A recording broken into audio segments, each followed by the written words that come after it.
Wahai universitasku, seluruh sivitas akademika, sarjana wiyata mahasiswa, mengemban amanat bangsa, negeri Pancasila, membina insan mandiri, mulia dalam budi, kembangkan ilmu pengetahuan untuk pembangunan,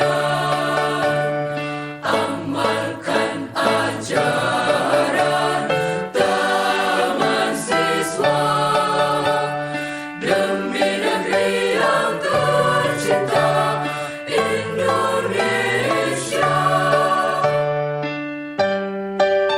Sivitas akademika, sarjana wiyata mahasiswa, mengemban amanat bangsa, negeri Pancasila, membina insan mandiri, mulia dalam budi, amalkan ajaran taman siswa, demi negeri yang tercinta, Indonesia.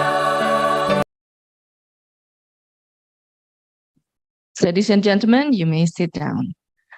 For the first speech, I kindly invite the committee chair of the conference, ladies and gentlemen, Dr. Andes Sudartomo Makarius, M.Hum.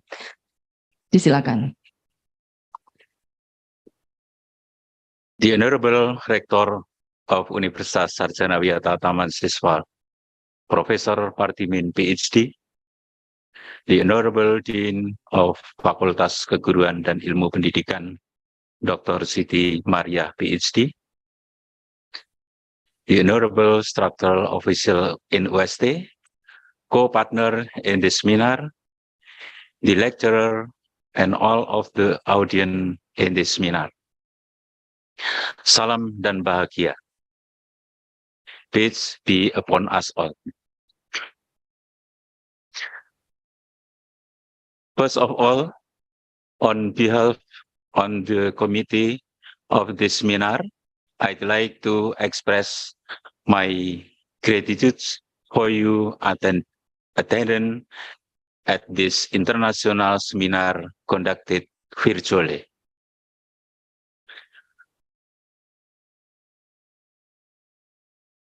I need to convey the following point.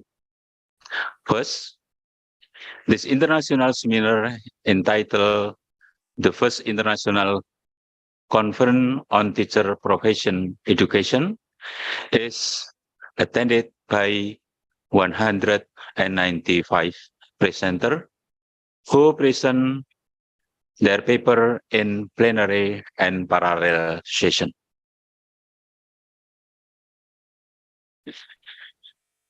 There are four main speakers that are already present here. Prof. Dr. Sawal Gultom, MPD, Universitas Negeri Medan, Indonesia. Prof. Masataka Hisuga, Department of Communication, Education and Language, the Graduate School of Medical Science, Kyoto Prefectural University of Medicine, Japan. Dr. Somchai Wacara Punyawong, the Saptri Rajabat University, Thailand. Dr. TMA Kristanto M.Hum, Sarjana Wiyata Taman Siswa University, Indonesia.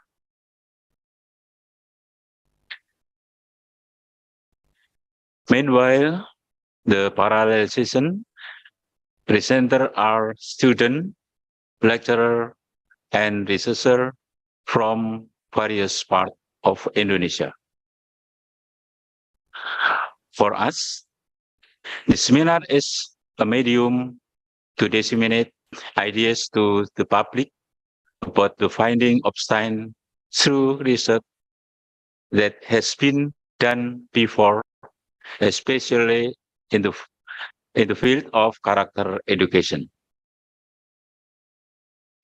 Finally, we wish you happy seminar and hopefully you will be inspired for follow up on these ideas and finding reason in this seminar for the betterment by mankind universally. The end my welcome speech, I will recite a rhyme. Thank you, Bapak, for the kind remark. Next, I kindly invite the head of Teacher Profession Education Department, Universitas Sarjana Wiyata Taman Siswa, to deliver her welcome speech. Ladies and gentlemen, Dr. Heri Maria Zulfiati, MPD.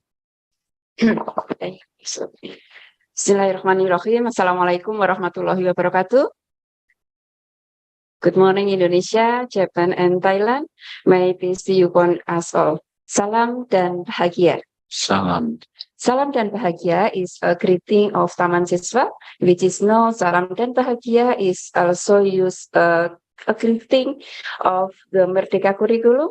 This is a happiness because it means that the teaching of Ki Hajar Dewantara have been well received by all Indonesian people in particular. Salam dan bahagia or greeting means to hope that we are well physical and mental condition so that we can live an ordinary peace and usually answered by salam. The Honorable Rector of Universitas Sarjana Wiyata Taman Siswa Yogyakarta, Ki Professor Dr. Andes Haji Pardiwin MPD PhD, in this occasion is represented by the Dean of Faculty of Teacher Training and Education, Dr. Siti Mariah MPD MCE, the Honorable Vice Rectors of Universitas Sarjana Wiyata Taman Siswa, the Honorable Keynote Speakers, Prof. Sawal Gultom from Medan University. Terima kasih, Prof. Prof. Masataka Kisuka from University Hospital Kyoto Prefectural University of Medicine, Japan, Mr. Sonchai from Siameo, and Dr. TMA Kristanto Erhum from Universitas Sarjana Wiyata Taman Siswa.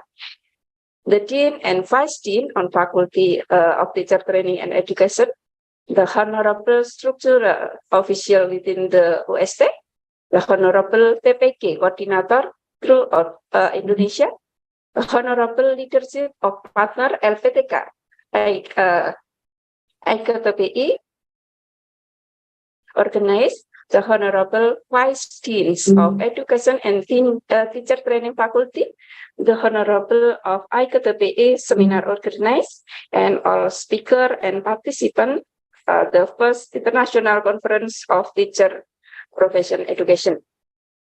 First and foremost, let us first give thanks to God, who is the most loving, for his abundance of favor and guidance.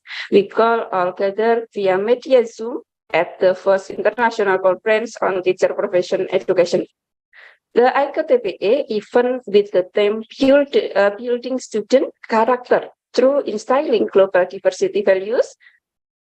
The purpose of the firstly to establish global profession network, to experience international joint publications, and to get insight of research.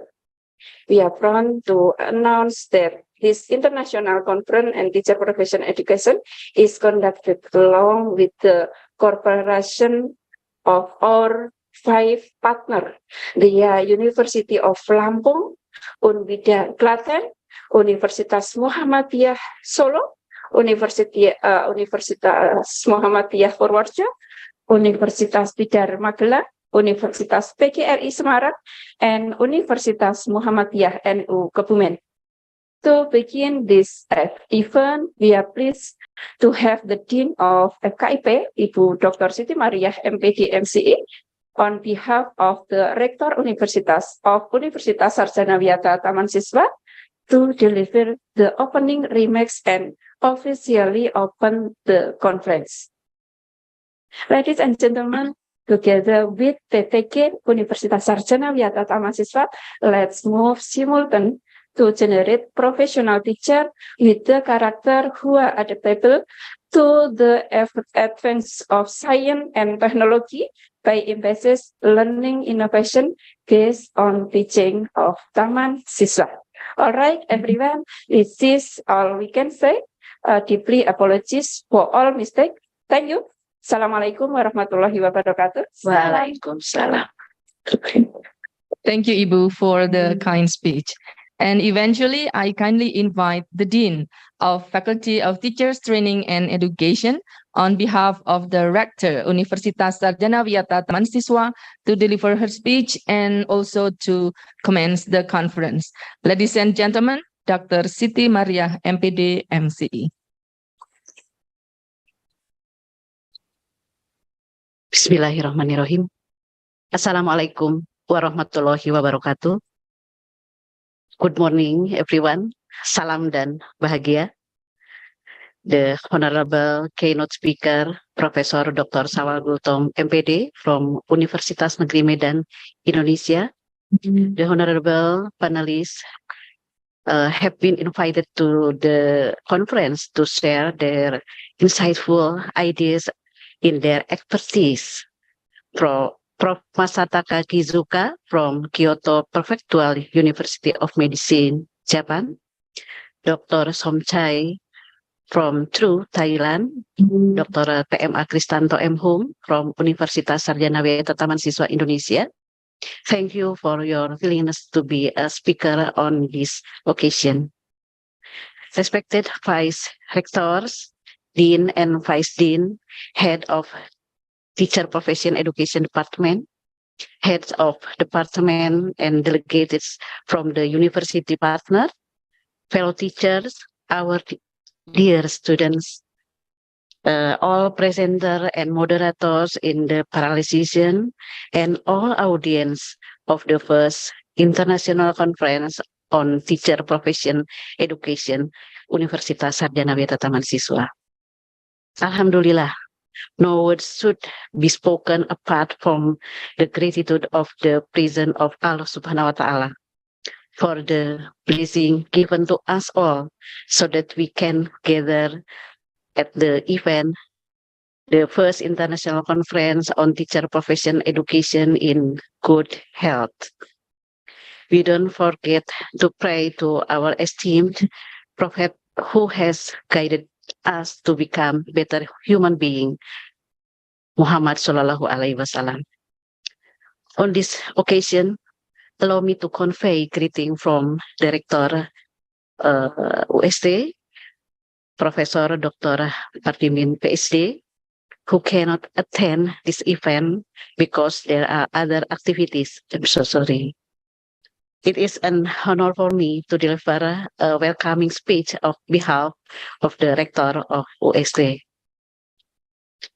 Before we start, I would like to express my appreciation to the organizer and partners who generously helped us make this conference happen, Mr. Sudartomo Makarius and the entire committee.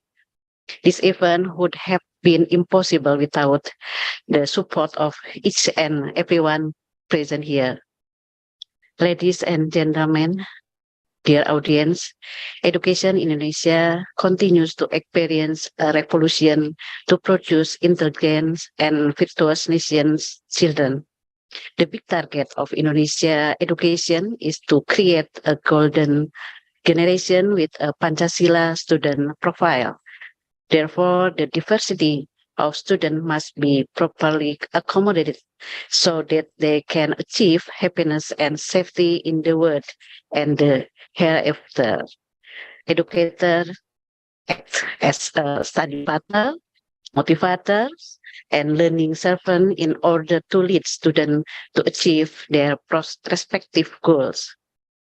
Therefore, the aim of the conference is to disseminate ideas and research finding internationally, establish global professional network, experience international joint publication, and disseminate insight of research implementation in educational innovation.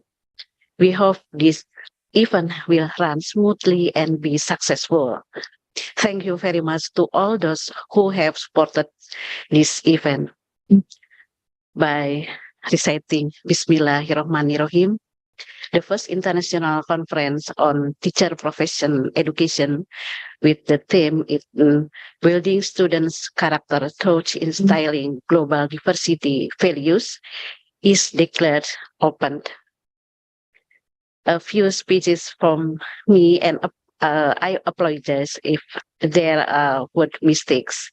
Thank you very much. Assalamualaikum warahmatullahi wabarakatuh. Salam. Thank you, Ibu, for the kind speech and also to commence the conference. Please hit the applause button, Bapak Ibu. Yeah. Okay, next we proceed to the photo session. And Mas Andi and Mas Adit will help us in doing the screen shooting. Bapak Ibu, please switch on your camera and also please put the best smile to the camera. Sarang yuk, Bapak Ibu. Yeah.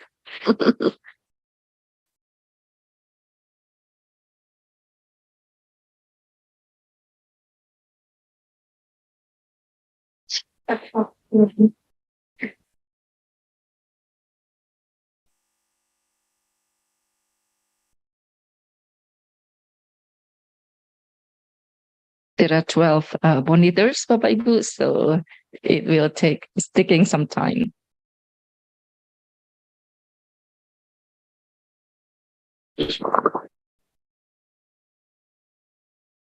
Okay, thank you. Now, ladies and gentlemen, we come to the main agenda of the conference.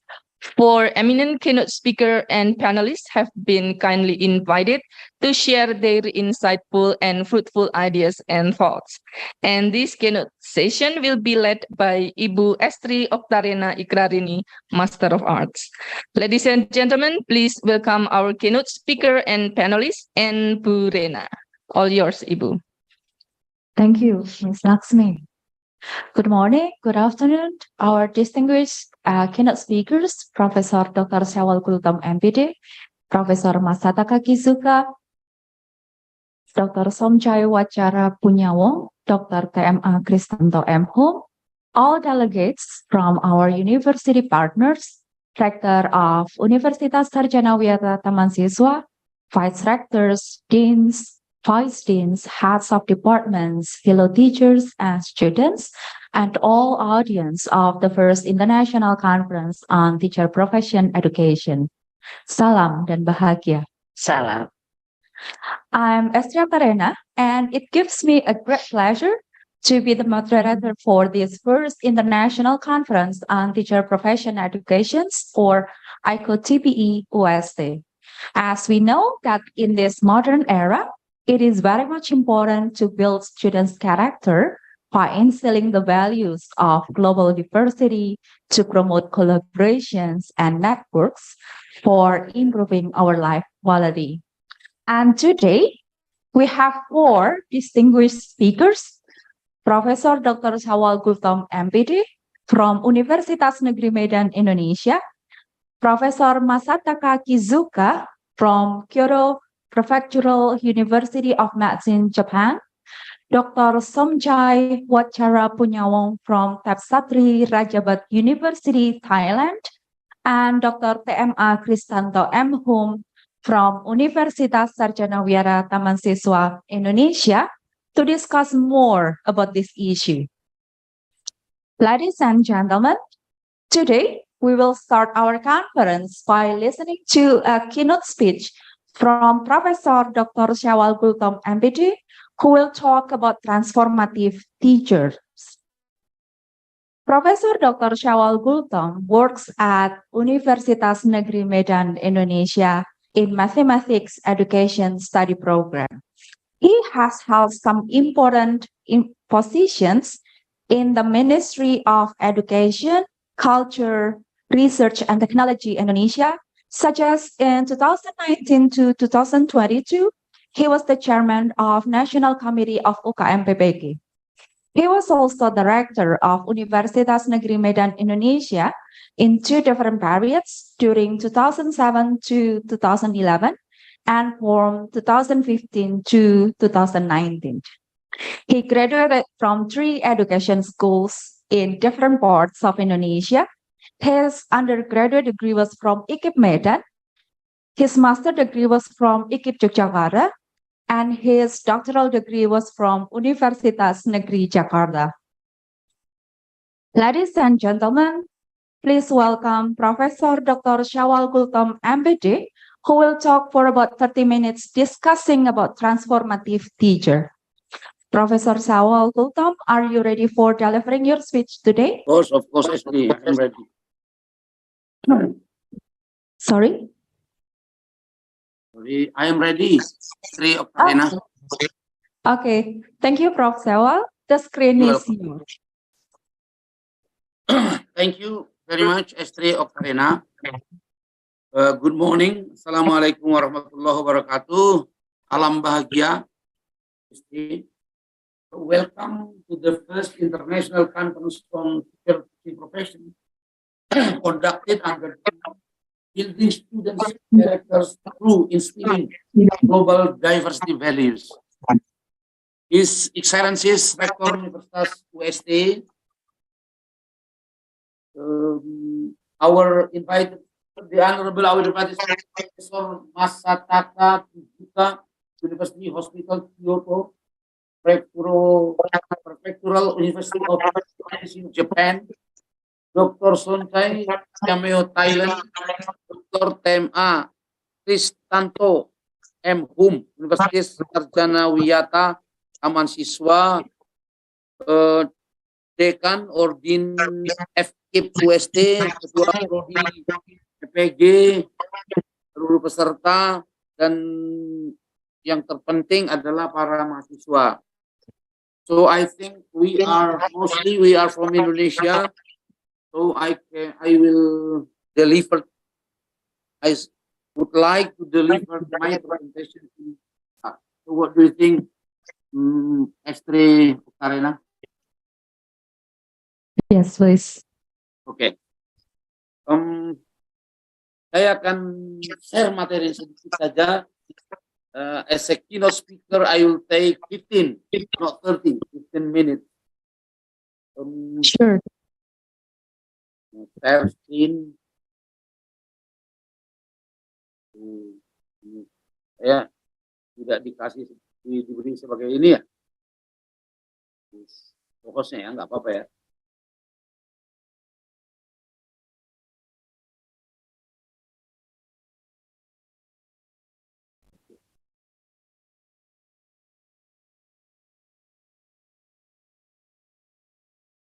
Prof. Syawal, do you have any problems in No. sharing your screen to us? Oh, no. Okay. Okay, we can see it clearly. Transformative teacher in education 4.0 and 5.0 society. Mengapa saya memilih ini? Karena yang kita butuhkan ternyata saat ini adalah guru yang transformatif. Kita tidak bicara lagi link and match. Tidak mungkin lagi kita bicara. Karena perubahan amat sangat cepat. Jadi hanya kapasitas transformatif itu yang bisa membawa Indonesia lebih baik. Apalagi guru misalnya. Nah, kalau saya buat alur pikirnya, Mbak Estri Okarena, kira-kira begini. Nah, tempatkan pendidikan Indonesia. Jadi kemarin kita seminggu yang lalu saya ke Monash University. Kebetulan di sana ada ibu yang cantik Yacinta, orang Jogja, jadi dosen di Monash. Ibu Yacinta bertanya pada saya, karena diskusinya informal, saya berani aja. Menurut Anda, apa persoalan pendidikan Indonesia kalau Anda rumuskan hanya dalam satu kalimat? Nah, begitu tantangan Ibu Yacinta, dosen Monash yang dari Jogja itu. Saya bilang, saya mau bicaranya soft atau ekstrim. Ekstrim saja kalimatnya. Ya, saya pilih kalimat yang ekstrim. Bila Ibu pengen tahu soalan pendidikan Indonesia sesungguhnya, kita bicara dari hati ke hati, saya bilang adalah lack of value. Jadi kehilangan nilai. ilmu pengetahuannya hebat, orangnya pinter-pinter saya bilang. Anak-anak Indonesia itu bahkan kita pernah di absolute winner di apa yang disebut dengan apa namanya itu yang tingkat dunia itu. Jadi kita pernah di absolute winner di sana. 6 juara pertama di sana kita raih. Jadi nggak perlu diragukan saya bilang anak-anak di Indonesia tentang itu. Tapi soal nilai kejujuran, integritas, bagaimana dia mengikuti ujian dengan betul-betul objektif, bagaimana ujian meja hijau dilakukan dengan objektif, tanpa itu bukan basa-basi dan bukan juga pura-pura. Nah, itulah persoalan yang sebenarnya dari Indonesia. Saya katakan begitu sama dia. Memang beliau agak kaget. Jadi kalau pendidikan sebagai pusat peradaban, mestinya yang mengubah Indonesia ini harus pendidikan. Jadi karena pidato Indonesia akan hebat di 2025, 2045, hilirisasi, saya tidak keberatan, saya setuju. Tapi believe me, selama pendidikan kita lack of values, tidak mungkin kita Indonesia bisa bangkit menjadi negara yang hebat. Karena itu ketika saya bicara menempatkan pendidikan sebagai pusat peradaban, terus saya bicara soal masa depan. Tidak usah lagi bicara masa lalu. Bukan kita tidak peduli sejarah, peduli. Tapi sesungguhnya yang lebih penting kita bicarakan itu adalah ke depan. Tanpa lupa dengan masa lalu. Sekarang begitu saya bicara, kalau pendidikan ditempatkan sebagai pusat peradaban di era disrupsi itu, yang terpenting apa yang harus dibicarakan dalam pendidikan dan diperoleh seluruh anak Indonesia. Satu adalah nanti adalah perubahan mindset. Jadi adalah menjadi sia-sia anak-anak dikumpulkan di sekolah 54 juta bila mindsetnya nggak pernah berubah. Sia-sia datang ke sekolah. Jadi from reflective mindset menuju change mindset dan menuju growth mindset. Begitu anak-anak bangsa ini berada pada growth mindset, seluruh masalah mudah kita selesaikan. Gak usah takut dengan teknologi, dengan hilirisasi, segala macam. Tidak perlu takut. Tidak perlu takut dengan disruptive innovation. Asal mindset kita itu adalah growth dan change dan reflect. Berarti yang lack selama ini di sekolah adalah kita lupa mengukur apakah mindset anak-anak ini berubah. Kita terlalu tidak salah untuk mengukur matematik, kita, biologi, bahasa. Tidak salah. Tapi jangan pernah lupa menyusun instrumen mestinya yang bisa mengukur mindset. Sebab sekali lagi ilmu bisa menjadi sia-sia di mindset yang tidak grow. Ilmu bisa jadi sia-sia. Yang pertama. Yang kedua, pastikan bahwa kompetensi pertarungan masa depan itu ada pada literasi. Nomor satu adalah literasi manusia. Saya akan ceritakan berulang dengan teman-teman di UST yang mewakili Indonesia di Washington DC pada saat mengumpulkan diaspora Indonesia, dokter-dokter termuda di Amerika itu adalah saya yang diutus Pak Nuh dan Pak Dino Patijalal itu dubes. Lalu dikumpulkanlah seluruh dokter-dokter termuda itu yang dari Indonesia di Washington DC. Saya yang bicara untuk mengajak mereka pulang.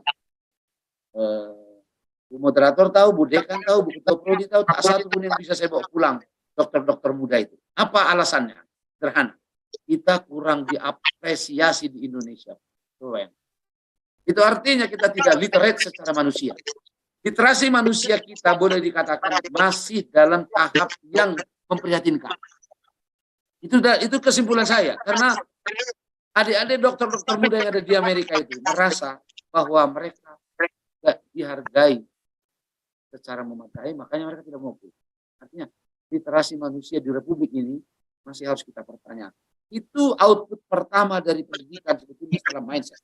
Kemudian literasi data, IT, ICT, baru literasi bahasa. Itu. Yang terakhir, inilah baru saya bicara transformatif kompetensi. Yang mesti diukur apakah anak-anak ini di level SD, di level SMP, di level SMA, apalagi mahasiswa memiliki transformatif kompetensi. Itu.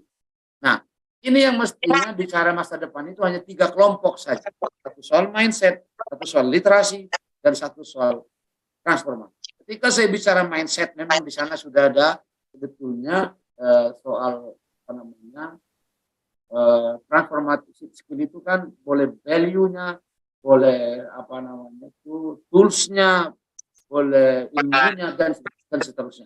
Nah, Di OECD ada OECD itu merumuskan, karena OECD itu menerbitkan pendidikan masa depan itu bicara soal transformasi kompetensi itu hanya 3 saja. Creating new value, reconciling tensions and dilemma, dan taking responsibility. Itu ciri-ciri manusia yang hebat. Ternyata selamanya berpikir tentang create new value, yang bisa menjadi rekonsiliator sejati tentang tensi dan dilema, dan berani mengambil tanggung jawab. Sebaik-baik manusia ternyata dengan ciri itu.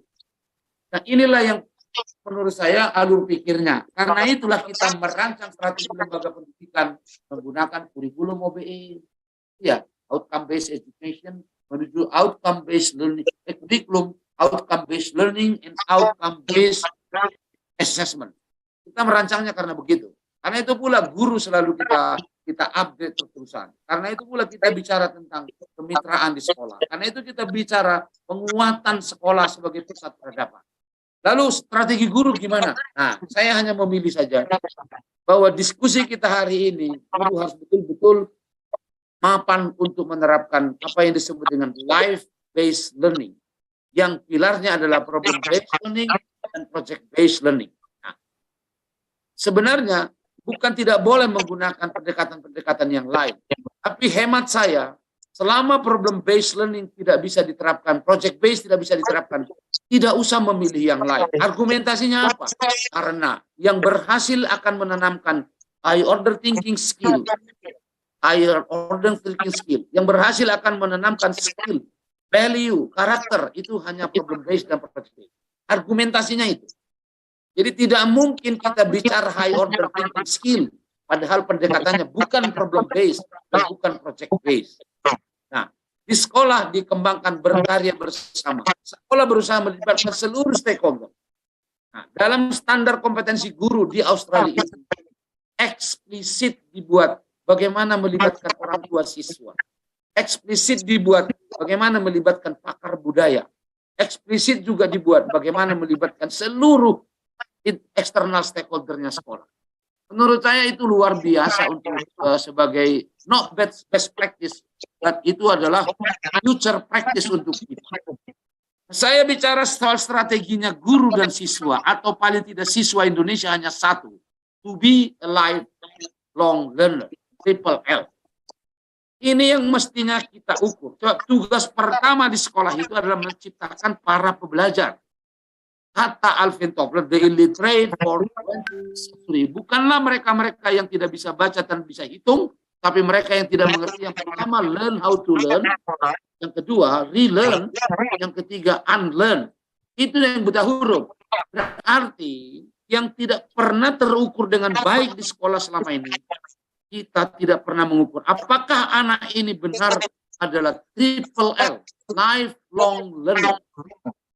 A lifelong learner is a lifelong winner. Itu kata orang bijak. Karena itu sebetulnya paradigma yang saya ajukan pada diskusi kita ini sebagai keynote speaker ini, tapi pemantik saja ini Bu De.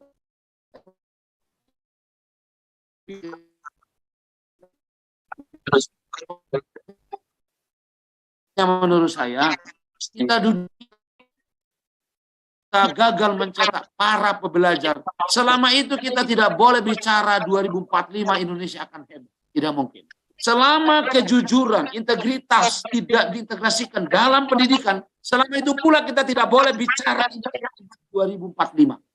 Percaya pada saya. Semua usaha kita akan sia-sia bila dua hal itu kehilangan. Walaupun ilmu dan lain sebagainya tentu sudah pasti perlu. Tapi bila dua hal ini kehilangan, soal kejujuran, integritas, dan mencetak a lifelong learner, tidak mencetak para pembelajar sekolah kita, maka kita tidak mungkin bicara Indonesia 2045. Begitu urgensinya seminar internasional kita hari ini.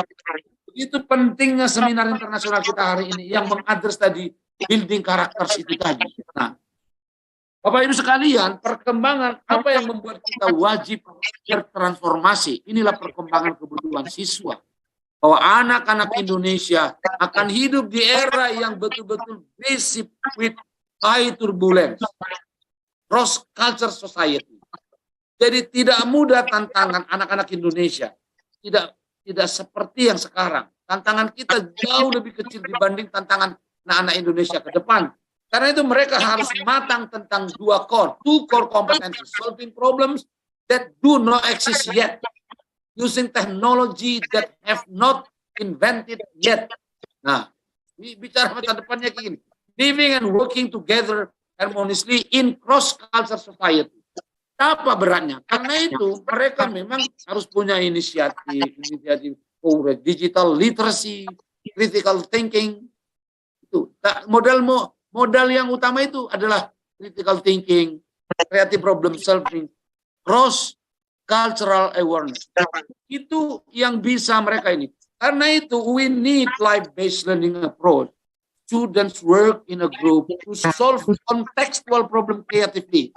Subjects are understood as tools, not learning goals.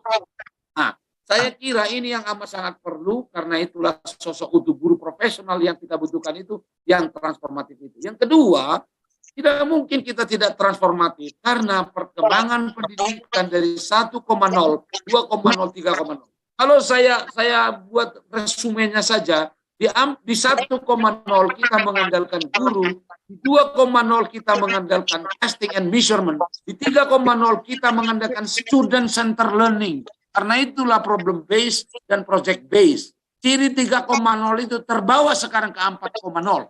Di 4,0 kita tidak sekedar bicara lagi student center learning, tapi we talk about activated deep source of learning.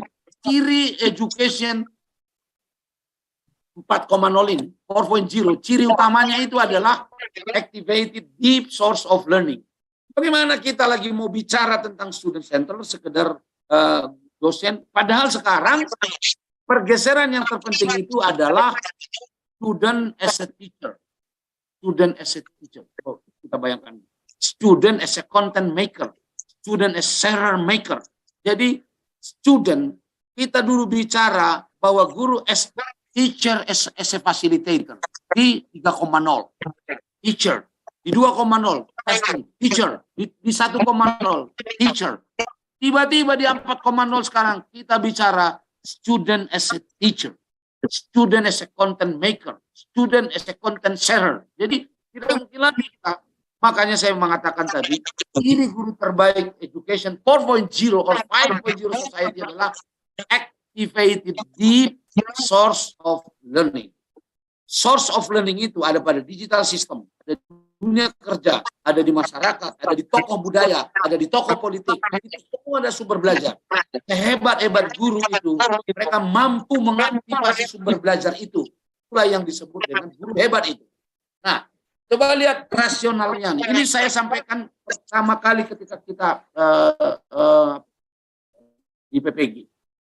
Guru ini berbekal masa lalu, disuruh mengajar sekarang, bahasa medannya sok mau mempersiapkan masa depan orang. Wong bekalnya masa lalu kok mempersiapkan masa depan orang, kira-kira gitu. Tapi karena dia adalah a lifelong learner, karena dia guru yang transformatif, tak ada masalah.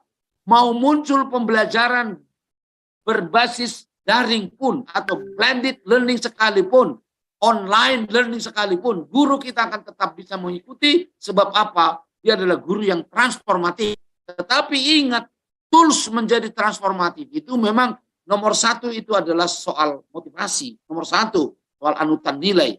Baru nomor dua bahasa, nomor tiga IT dan ICT. Itu menjadi lifelong learner, toolsnya seperti itu. Inilah lihat kalau guru kita tidak transformatif. Ini adalah data dari 132.000 sekolah yang pernah saya kerjakan dulu ketika saya kepala badan. Bapak dan Ibu yang saya hormati, yang dirahmati oleh Allah, yang merah ini adalah sekolah-sekolah yang tidak mencapai standar minimal. Yang mencapai standar minimal itu hari yang hijau ini. Betapa sedikitnya sekolah yang mencapai standar minimal. Tak sampai 25%. Hanya sekitar 1/5 sekolah Indonesia yang bagus. Berarti 80% sekolah Indonesia itu di bawah standar minimal. Saya hanya bicara standar minimal.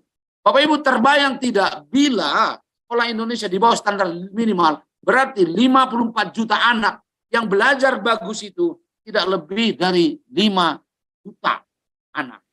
Bagaimana 5 juta mau memenuhi Indonesia menjadi 7 besar dunia yang memerlukan 110 juta kaum terdidik. Kaum terdidik. Saya sekali lagi bilang, memerlukan 110 juta kaum terdidik. Kita hanya mensuplai 5 juta per tahun.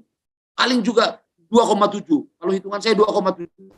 Berarti kita butuh 30 tahun ke depan lagi untuk bisa bangkit. Itu pun bila kita konsisten. Bapak Ibu yang saya hormati, sekarang 2023.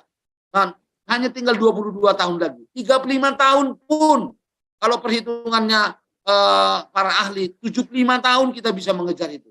Jadi kalau kapasitas transformasi kita rendah, nggak bisa kita mensuplai 110 juta ini untuk bisa besar dunia dengan sekolah yang seperti ini. Pertanyaannya adalah, kenapa sekolah kita seperti ini sementara? Walaupun tanpa mengurangi rasa hormat, kita ini mengintrospeksi diri. Kita, Bapak Ibu guru yang harus, saya yang harus mengintrospeksi diri. Bukan kita yang salah, tidak. Tetapi paling tidak, kita nggak mungkin sebagai guru, saya tidak bisa mempengaruhi partai politik. Saya tidak bisa mengubah anggota dewan semuanya. Saya nggak bisa mengubah itu. Yang bisa saya rubah Bapak Ibu adalah murid-murid saya. Nah itu saya mau mengerjakan itu. Kira-kira yang bisa saya rubah adalah sekolah yang merah ini.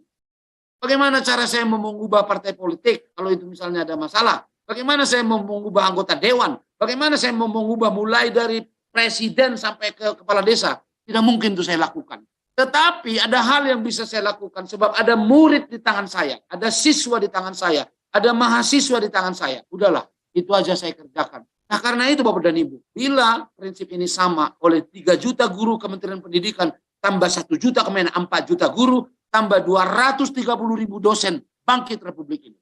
Karena ada 5 juta minimal orang, di tangannya ada 54 juta siswa, tambah 6 juta, penduduk Singapura cuma 5 juta, mahasiswa Indonesia 6.500.000. Berarti sekitar 60 juta. Bapak bayangkan, kalau setengah saja kita suplai dalam 2 periode presiden saja 10 tahun, kita bisa menyumbangkan 110 juta kaum terdidik. Sekali lagi, kaum terdidik. Nah, inovasi kita rendah. Kenapa? Karena inovasi bicara human capital and research. Kenapa? Karena inovasi bicara knowledge and technology output. Kenapa? Inovasi bicara tentang creative output. Indonesia ranking 81 di ASEAN. Bandingkan Malaysia 36, Thailand 40, dan seterusnya lah. Tetapi kita jauh sekali. Kenapa inovasi kita rendah? Ya karena inovasi bicara soal ini, soal kreatif, soal knowledge, soal teknologi, soal transformasi. Bapak Ibu, kenapa kurikulum kita berubah terus dari kurikulum? 10 kali sudah berubah. Tapi apa yang berubah di Indonesia sekarang? Kurikulum 2013. Saya mau mendefinisikan kurikulum Merdeka Belajar sama dengan kurikulum 2013 plus IT. Nggak ada bedanya. Nggak usah dibedakan. Karena setengah mati pun nanti yang membedakan itu pasti keliru kalau mau coba-coba membedakan. Jadi persoalannya tidak di kurikulum ini. Sebab kurikulum belajar Merdeka ini hanya ditambah dengan digital system. Ya kan? Walaupun jangan dibonsai mestinya pendidikan Indonesia. Ada orang menganggap dengan IT seolah-olah pendidikan Indonesia selesai. Padahal saya tadi bilang lack of value. Jadi lain masalahnya, lain yang kita nggak apa-apa lah. Rasionalnya ini saya potong, Bapak dan Ibu, perubahan ini lihat. Perubahan peradaban saya potong waktu, tapi ini perlu saya sampaikan. Dilema yang paling besar di Indonesia itu social pain karena apa? Teknologi melampaui pendidikan. Sehingga medsos pun kita tidak pandai. Kita bukan tidak tahu bahwa etika bermedsos akan jadi buruk. Mestinya kita prediksi 10 tahun yang lalu. Karena itulah mestinya medsos, etika bermedsos masuk di kurikulum SD mestinya 10 tahun yang lalu. Kita harus diajarkan mestinya. Itu artinya memang pendidikan, education tertinggal dari teknologi. Kapan Indonesia akan bangkit? Bila pendidikan melampaui teknologi, itulah terjadi prosperity. Jadi kita harus mendorong pendidikan itu, mendrive teknologi, memimpin teknologi, supaya mengerti anak-anak ini menggunakan teknologi sehingga tidak dampak negatifnya yang dominan. Nah, prediksinya pekerjaan baru akan 65% anak Indonesia bekerja. Jangan tidak peduli kita dengan ini. Dan pekerjaan baru, lihat penanganan data, operator digital, perancang printer, perancang pengalaman virtual, jarak jauh, arsitek robot, arsitek sampah, pemandu wisata angkasa luar. Elon Musk sekarang yang merancang pesawat angkasa luar dan handphone angkasa luar sekaligus. Kalau Elon Musk mau bawa orang ke angkasa luar, orang yang ke angkasa luar kan mau menghubungi keluarganya di bumi, di Indonesia misalnya. Hanya Elon Musk kali merancang 2 itu. Gitu. Nah, berarti dibutuhkan pemandu wisata.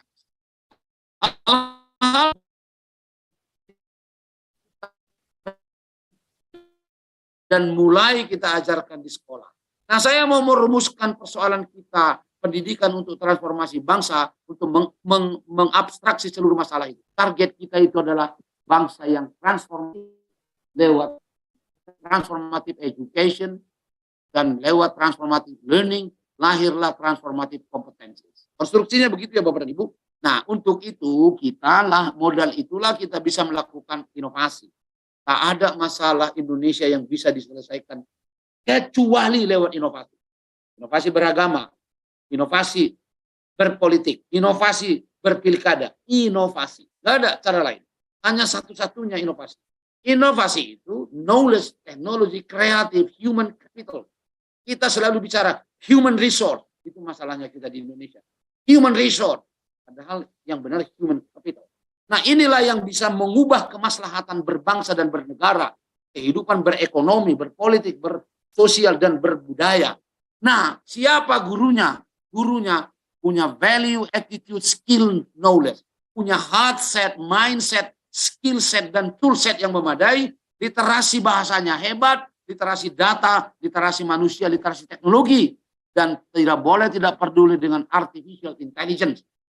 Kemudian guru masa depan itu siapa yang transformatif itu? Dia harus programmer, dia harus coder. Pekerjaan tercanggih sekarang ini adalah coder sekelas Elon Musk. Coder. Dia bisa menggambar di dunia maya. Seorang Bill Gates itu coder, dia bisa menggambar di dunia maya, membangun di dunia maya. Kalau ada arsitek membangun di dunia nyata, itu biasa-biasa saja sekarang ini. Tetapi para coder itu membuat bangunan di dunia maya. Kemudian pendidikan akademik guru memang harus kita benahi, pendidikan profesi yang terintegrasi. Tetapi tidak cukup bila kurikulum kita tidak kita sentuh menjadi outcome-based education, outcome-based curriculum, outcome-based learning, and outcome-based assessment. Semua usaha kita juga akan sia-sia. Karena itu output yang tadi yang saya gambarkan soal mindset, soal lifelong learning, soal transformative kompetensi. Tapi ingat, tantangan kita berat sekali. Revolusi industri, 5.0 society, 5 megatrends in higher education, digital technology, integration is industry, global mobility, contestability of market and funding, democratization of knowledge and access. Economy today is globalized, economy faces continuous and unpredictable change. Itu perlu saya kira dicatat. Teknologi 1 in 2 jobs undertake from computerized in 2030. Kenapa? Berarti 1 dari 2. Itu artinya 50% akan pengangguran. Konstruksi ini saya tawarkan menjadi pemikiran kita untuk menangani pendidikan ini secara konstruktif. Nah, sekarang ranahnya. Berarti transformasi terpenting bagi kita adalah transformasi kultural. Sekarang kita selalu transformasi pola, selalu begitu. Tapi gagal melakukan transformasi kultural. At the time being, kalau saya bicara transformasi kultural itu manusia. Jadi kalau mengotak-ngatik hilirisasi, mengotak-ngatik teknologi, mengotak-ngatik perkebunan, mengotak-ngatik nggak akan besar dampaknya. Bukan salah, bukan tidak. Itu sangat penting ya, tapi jauh lebih penting melakukan transformasi kultural yang menangani manusia. Itulah saya mengutip Paulo Freire, education does not make us educable. It is our awareness of being unfinished that make us educable. Kata Paulo Freire, education is an act of love. Itu makanya saya bilang tadi sama Ibu Ia Cinta di Monash kemarin minggu yang lalu, lack of value. Nah, education ini kita harus mengadres hal-hal seperti ini karena sekarang kita bukan kekurangan orang pintar. Laju terus kita menangani ilmu, teknologi harus didorong. Nggak bisa orang baik saja, orang jujur saja nggak cukup. Mana bisa orang jujur saja membangun itu. Tapi hanya kejujuran awal mula. Bila kejujuran di belakang, melejit ke depan, malapetaka. Yang lahir itu adalah monster-monster itu. Nah, saya kira kita harus kembali lagi belajar untuk education is not preparation for life, but education is life itself. Ki Hajar Dewantoro, Yase, Piaget jauh-jauh hari mengembangkan zone of proximal development. Saya ini sudah bawa kemampuan dari lahir. Tapi tanpa bantuan guru, saya tidak bisa mencapai yang kuning ini. Tetapi betapapun hebatnya guru, tetap saya nanti di akhir hidup saya ada hal yang tidak bisa saya lakukan. Karena itu semakin banyak saya belajar, semakin terasa kosong diri ini. Semakin diisi semakin kosong. Semakin kosong semakin mudah untuk diisi. Nah, Bapak dan Ibu sekalian, Ki Hajar Dewantoro sebetulnya pendidikan itu mempercantik diri. Mempercantik diri. Merawat negara. Merawat diri. Betulnya gitu. Kalau diri kita ini terawat dari hal-hal yang buruk, bangsa ini bisa bangkit. Bapak dan Ibu, sekarang konteks transformasinya operasional. Nomor 1 kurikulum, saya sudah jelaskan tadi. Kelemahan kita terlalu didominasi pengetahuan ITK. Lalu saya sampaikan gambar ini. Kenapa? Belum berhasil Indonesia menerapkan kurikulum yang harmonisasi vertikalnya bagus dan harmonisasi horizontal. SD tak ada mata pelajaran itu. Tapi jor-joran mata. Apa-apa. Nah sekarang ini yang saya bilang tadi problem based dan project based. Ini juga yang kontradiksi. Sialnya malangnya anak-anak negeri ini adalah yang dibutuhkan itu adalah non-rutin analitik dan non-rutin interpersonal. Malangnya, sialnya, dan sayangnya anak negeri ini dilatih di rutin manual, non-rutin manual, dan rutin kognitif. Nah, itu masalahnya. Karena Ibu, RPP kita itu pun bukanlah sebagai self-explain dan self-learning dan self-assessment. Tidak mampu. Nah, yang terakhir, rangkuman arsitektur tadi saya sampaikan. Di tengah-tengah ini saya selalu menyampaikan ini, karena sampai kapanpun saya putar video ini, karena menurut saya, kita perlu menghayati ulang apa yang ada di video ini. Pengalaman seminggu di Finlandia bulan lalu sangat membekas dalam benak saya, sehingga saya mencari-cari mengapa Finlandia menjadi negara paling makmur di dunia. Padahal Finlandia tidak memiliki sumber kekayaan alam yang berlimpah. Juga kondisi musim negara ini sangat ekstrim karena dekat dengan kutub utara. Fakta tentang Finlandia adalah negara paling nyaman untuk tempat tinggal manusia di dunia ini berdasarkan survei CNN. Di semua negara setelah New Zealand, itu karena apa? Inilah yang saya ingin tahu. Penduduknya termasuk memiliki pendapatan tertinggi di dunia. Menjadi Finlandia salah satu negara paling makmur di dunia ini. Juga menjadikan negara Finlandia negara paling bersih dan paling tertib sedunia. Sebagai seorang yang memiliki hobi membaca, saya berkesimpulan jangan-jangan negara paling nyaman sedunia ini, New Zealand dan Finlandia ini, pendidikannya tinggi-tinggi orang-orangnya, atau knowledge-nya sangat baik. Tetapi saya baru tahu ketika saya bertanya dengan beberapa orang mengapa Finlandia itu nyaman ditinggali dan orang bahagia di sana. Karena mereka percaya bahwa kejujuran adalah resep makmur dan bahagia. Mereka yakin dengan kejujuran yang dimiliki setiap aparat, pejabat, anggota parlemen akan membuat negara menjadi makmur tanpa perlu menjadi pintar dalam bidang pendidikan. Pokoknya EQ banget deh tuh bangsa. Jadi mereka sangat memfokuskan pada emotional quotient. Mereka yakin sekali bahwa dengan moto mereka, kejujuran adalah awal dari semua kebaikan, bukan kepintaran. Kejujuran dan etika moral adalah prioritas negara Finlandia dalam 20 tahun terakhir,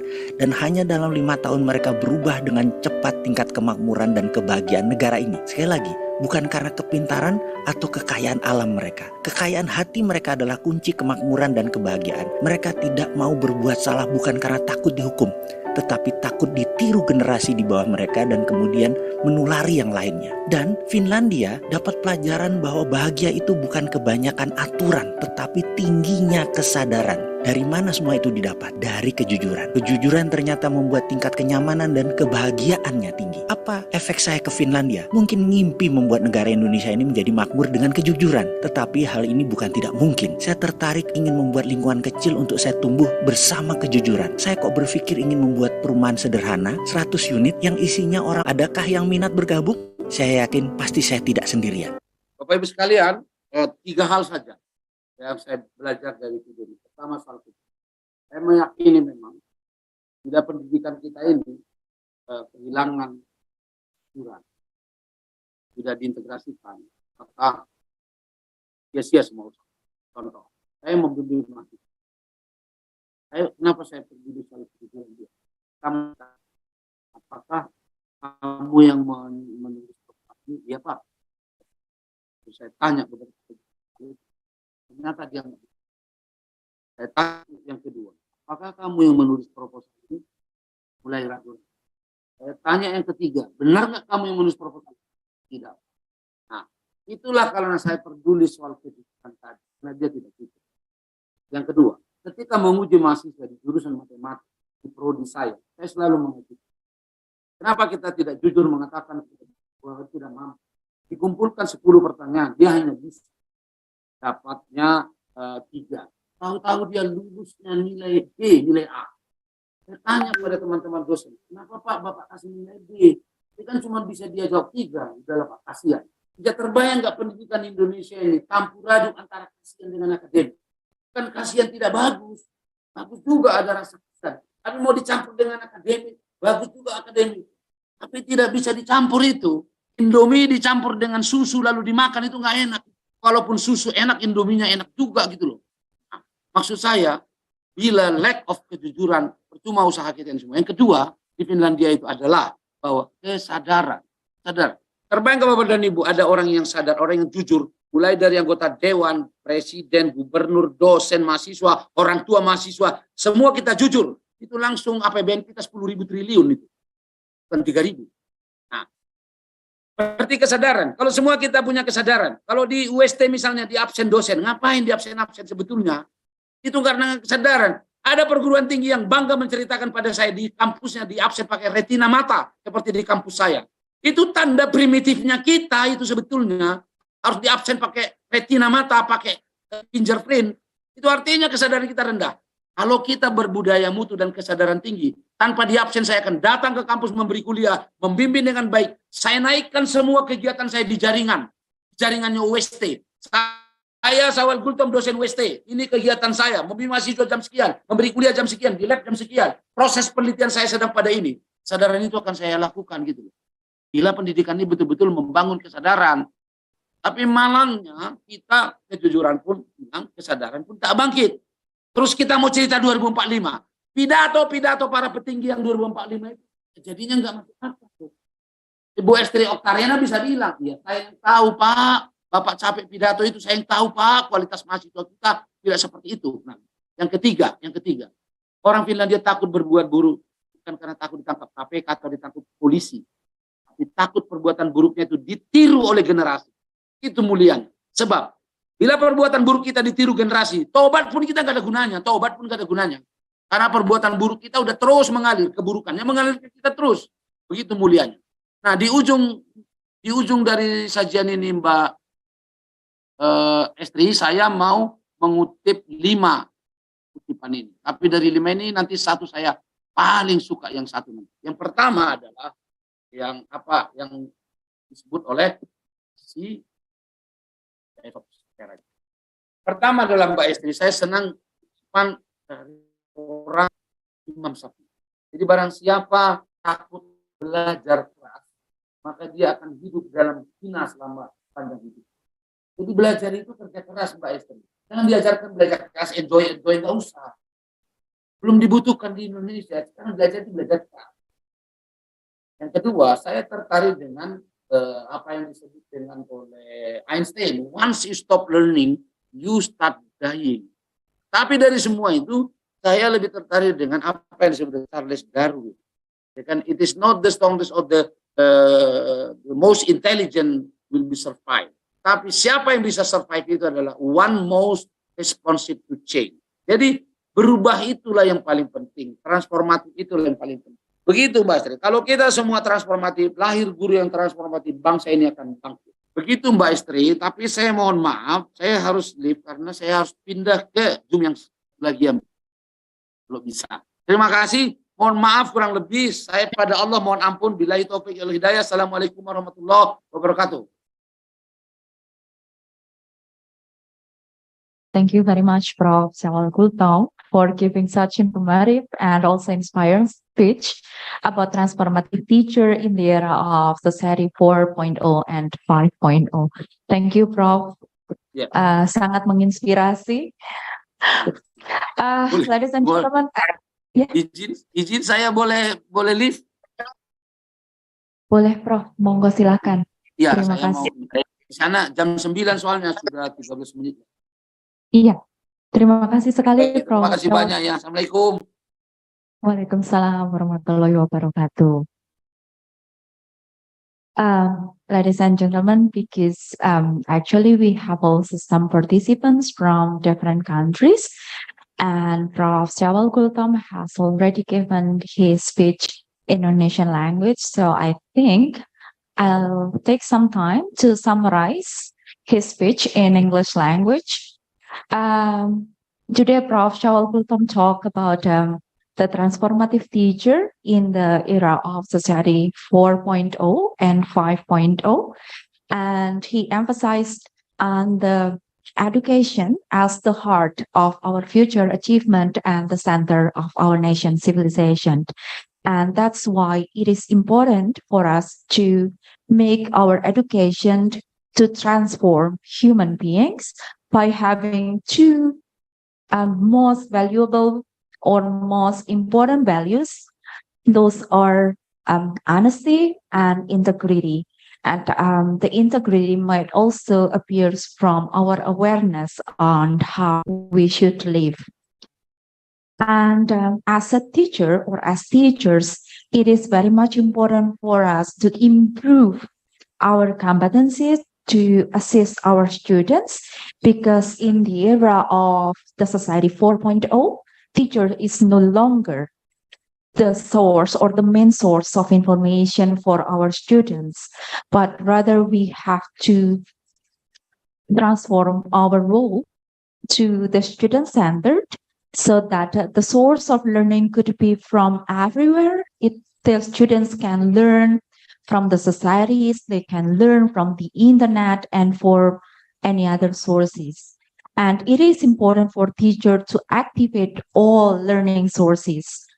That's why teachers also need to transform themselves to be lifelong learners, so that they can also help their students to be lifelong learners. And the problems that Indonesia have right now is the lack of values. So that's why it is important for us to work hand in hand to improve the quality of our education, so that our educations can drive technology. So in 2045, it is no longer a dream, but it is something that we can really achieve to prepare our students to become a lifelong learning and complete human beings by having values of honesty, having awareness, by preparing them to having value, skills, attitudes, knowledge, having good literacy, technology savvy, and also by making them learn in integrated learning institutions. So that's all the summary for Professor Syawal Gultom's speech today.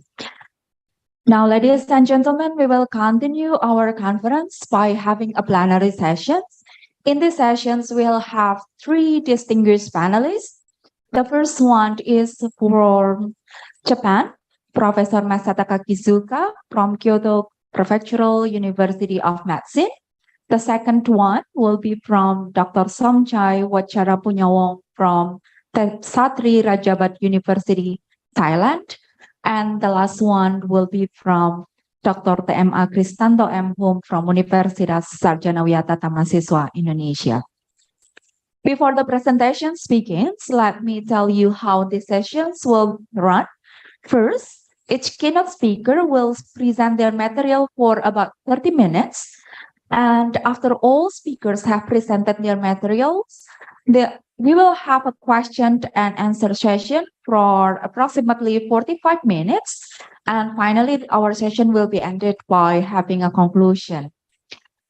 For all participants, you may drop your questions anytime during the talks or during the presentations on the chat room to be read during the question and answer session. Please mention, when you have a question, please mention the name of the speakers to whom you address the questions. I will also ask some participants to ask questions directly later by raising your hand, but please raise your hands only during the question and answer sessions, and then the committee will help you to open your microphone. So now We're going to listen to the first part of the ICO TPE presentations by Professor Masataka Kizuka from Japan. While Professor Kizuka preparing his slides, let me read a brief resume of him. Professor Kizuka, are you there? Can I have your voice to check your microphone?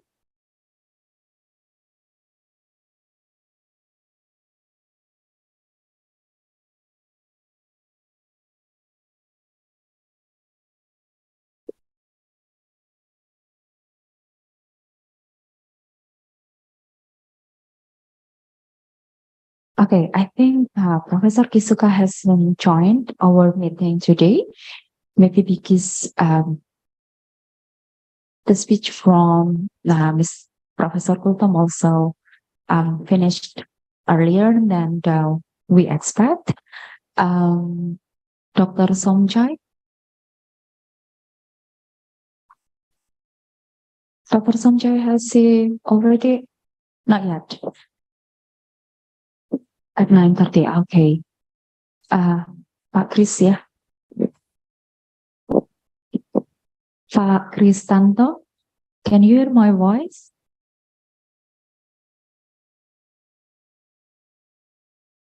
Wait a minute, let me check the participants.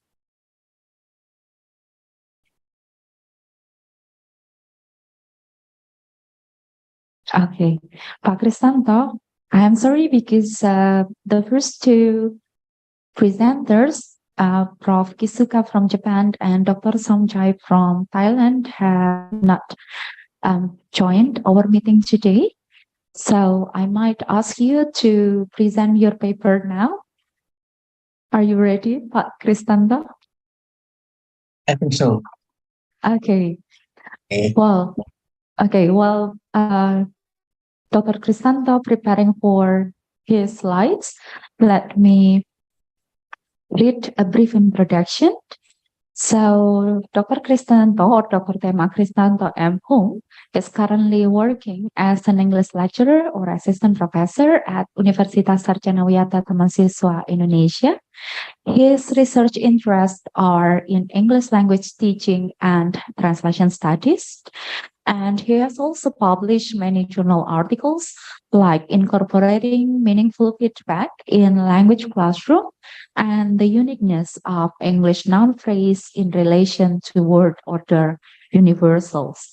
He holds both his master's degree and doctoral degree from Humanities Sciences Study Program of Universitas Gadjah Mada, Indonesia, and he got his undergraduate degree from UST.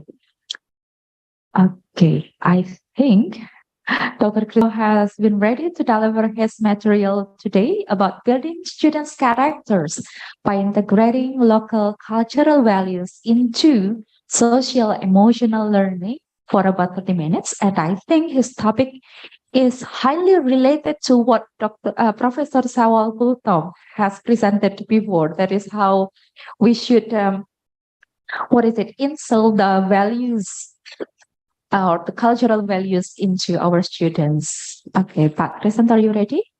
Okay. Ladies and gentlemen, please welcome Dr. TMA Kristanto. Dr. Kristanto, the screen is yours. Okay, thank you very much, Miss. It seems that I should come earlier, Burena, ya. Okay, yeah. Good morning, everybody. Salam dan bahagia. To my happiness that this morning, I can sit on the same row with some other plenary speakers. Really, I feel flattered, because I'm supposed to share my experience with them, although a little bit nervous I feel. Ladies and gentlemen, as stated here, my name is Kristanto. Currently, I'm working in Sarjana Wiyata Tamansiswa University, especially teaching English in English department and also lecturer in this study program, in teacher profession education study program. Today, I'll try to share my experience entitled Building Student Character by Integrating Local Cultural Values into Social Emotional Learning. First of all, I'd like to begin with what is story like this. In the last semester, I was assigned by my program director, Dr. Heri Maria, to handle a class on what is social emotional learning. Frankly, it was a completely new subject to me. I knew nothing about it. And then after preparing and also reading the learning module provided, I can learn that actually this what is knowledge and also competencies of social emotional learning are very important. And then I share the knowledge with of the pre-service teacher education program of Razak. But after the completion of the course, I've just realized that actually when I try to incorporate or integrate the local cultural values into the material of social emotional learning, it will be more beneficial for students. So that is why here I try to share my experience when I'm supposed to handle the class. Okay. Pardon, Pak Chris. Oh, Yeah. okay. Yeah. No. I think we have some freeze screen on our screen, but I think it is okay with your screen sharing. So you can just go on. Thank you, Pak Chris.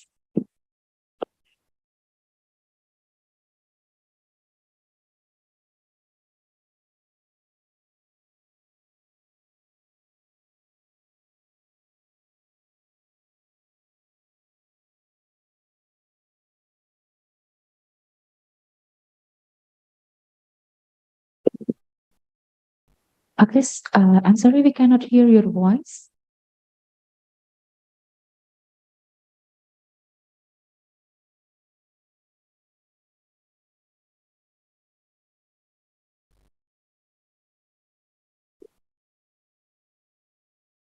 Hello? Yes, okay. Now we can hear you.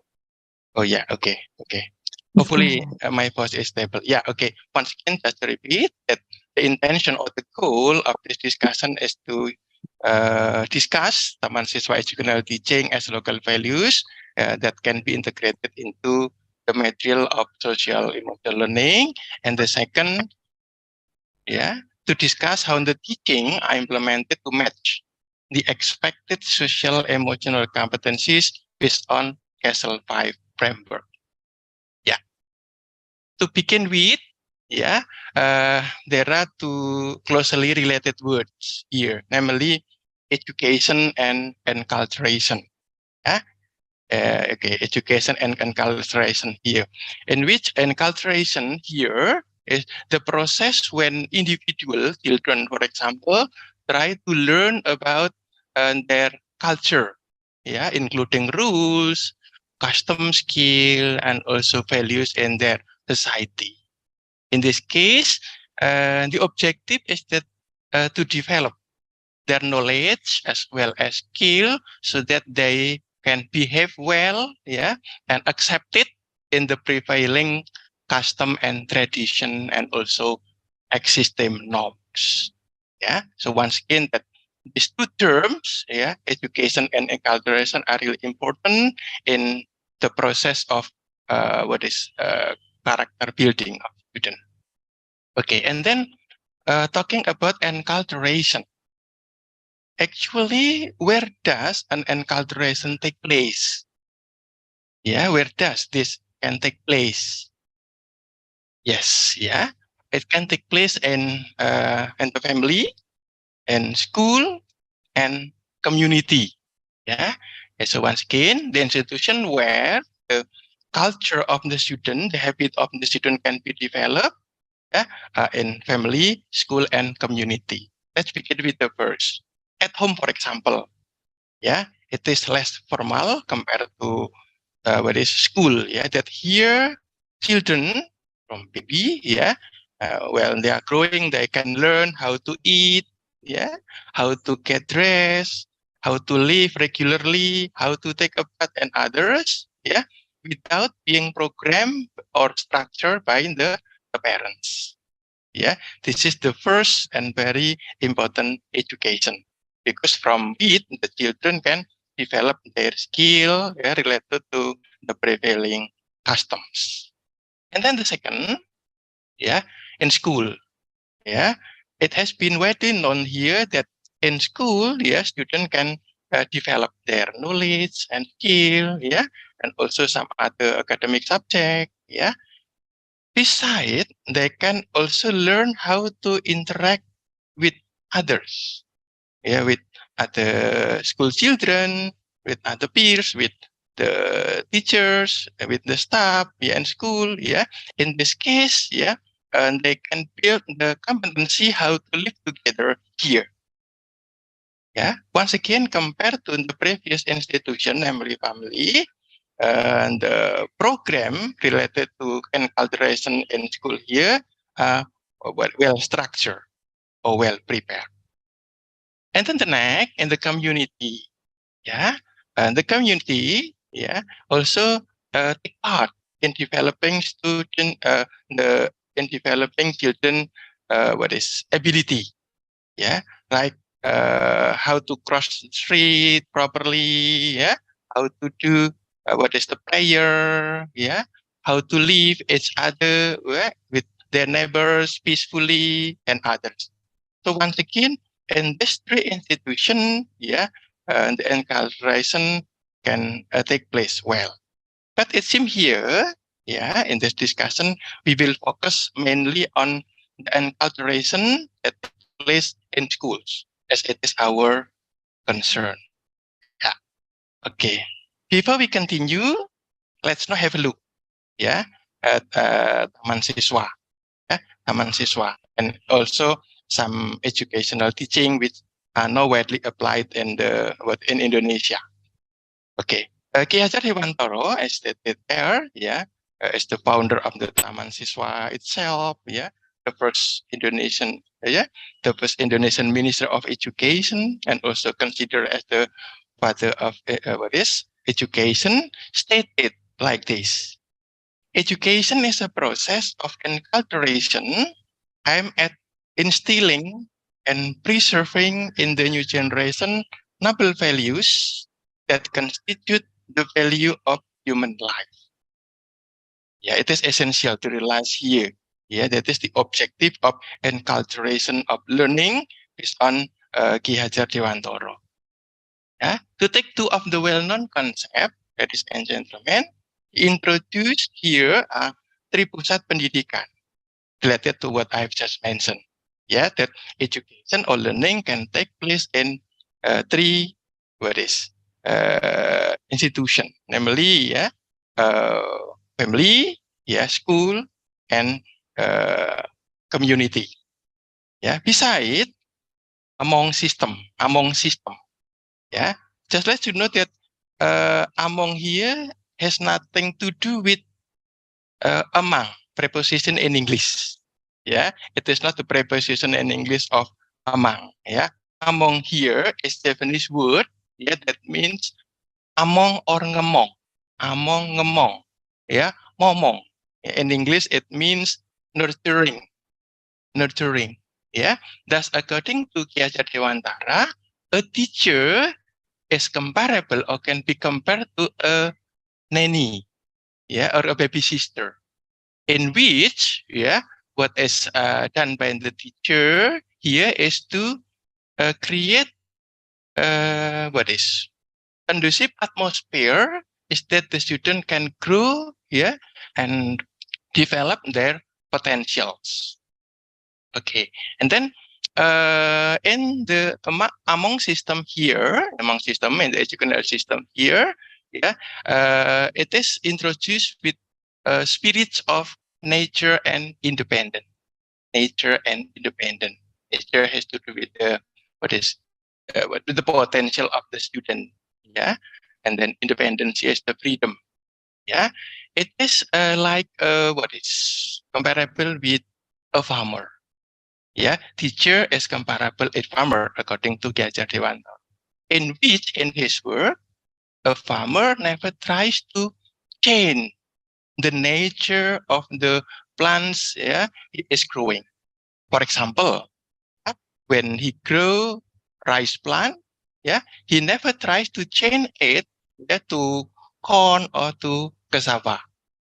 Yeah, he just trying to let the plant grow well, yeah, by providing fertilizer, by providing sufficient water, yeah, and maintain. And I did that. Finally, they can produce great well. And also independence. The independence of freedom here, that when a teacher, yeah, teach student, they will never change their potential. That the student just grow what is in line with their potential. Yeah, the teacher here just to guide. They give freedom to them to develop their own talents or potential. Continuing next with some other educational teaching, yeah, 3N, yeah, namely niteni, niroke, and nambahi, yeah, in English mean perceiving, observing, imitating, and developing. This concept has to do with the process when students learn, yeah, whether it is formal or informal. That is from observing, yeah, what is taught by the teacher, performed by the teacher, yeah, example given by the teacher, and then they tend to imitate, yeah, what is the example, yeah, given by the teacher, and then later, yeah, the time has come for the student to develop, to modify, yeah, so that the knowledge or skill here will be what is developing well. And then the next concept, Trisakti Jiwa, yeah, namely Cipta, Rasa, and Karsa, yeah, mind, yeah, feeling, and also will, yeah.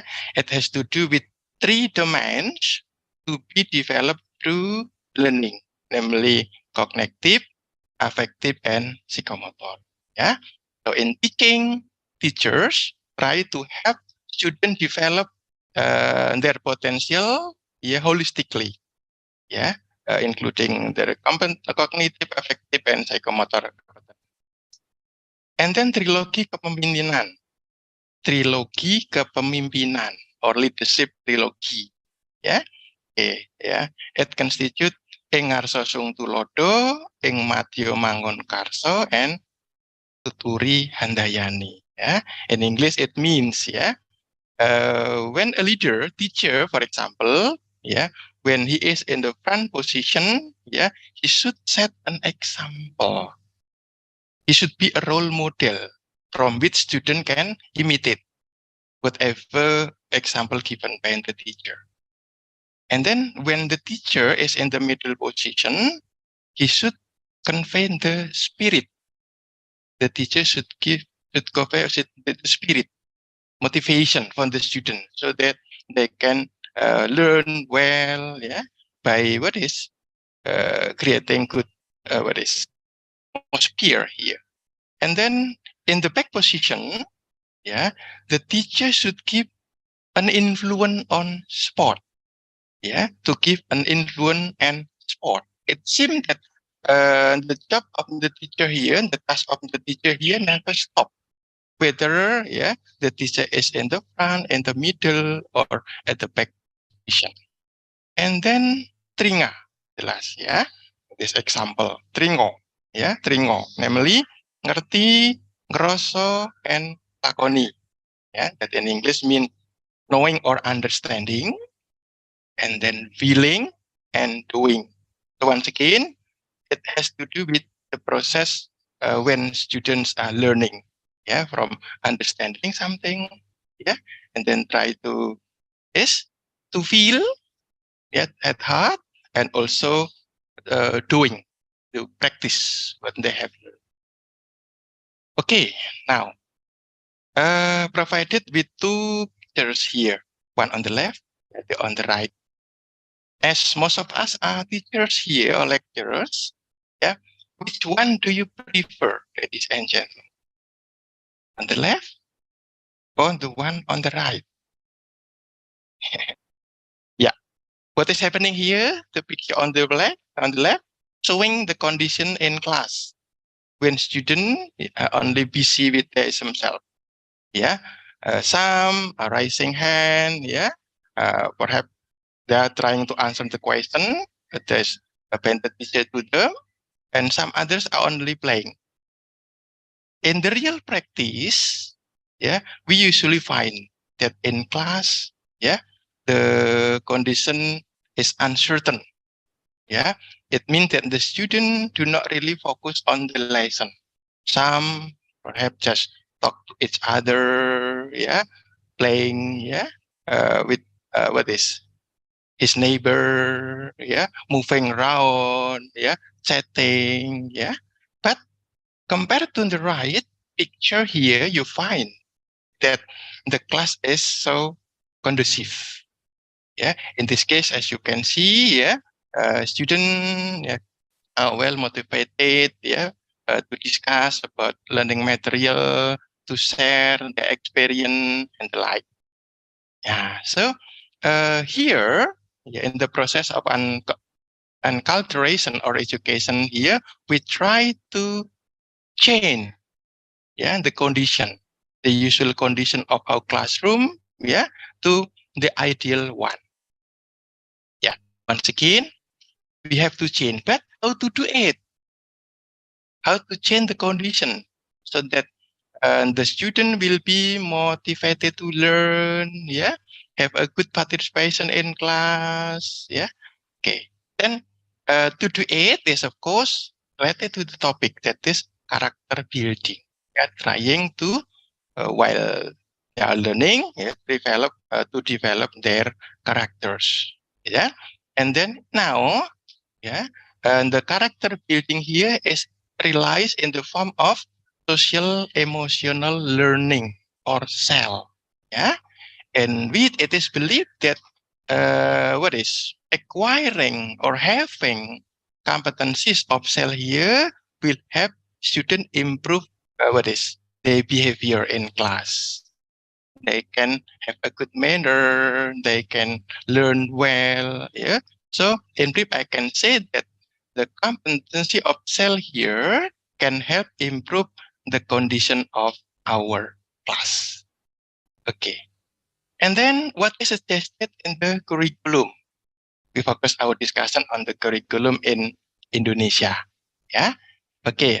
Currently, the government is developing a new curriculum, namely Kurikulum Merdeka or Freedom Curriculum here. Yeah. Okay. So once again, it is the national curriculum of Indonesia. Yeah. Okay. The curriculum is developed on the basis of Taman Siswa education teaching. Yeah, that suggests that social emotional learning for students should be intensified. Let me focus the term that the social emotional learning for students should be intensified. Why?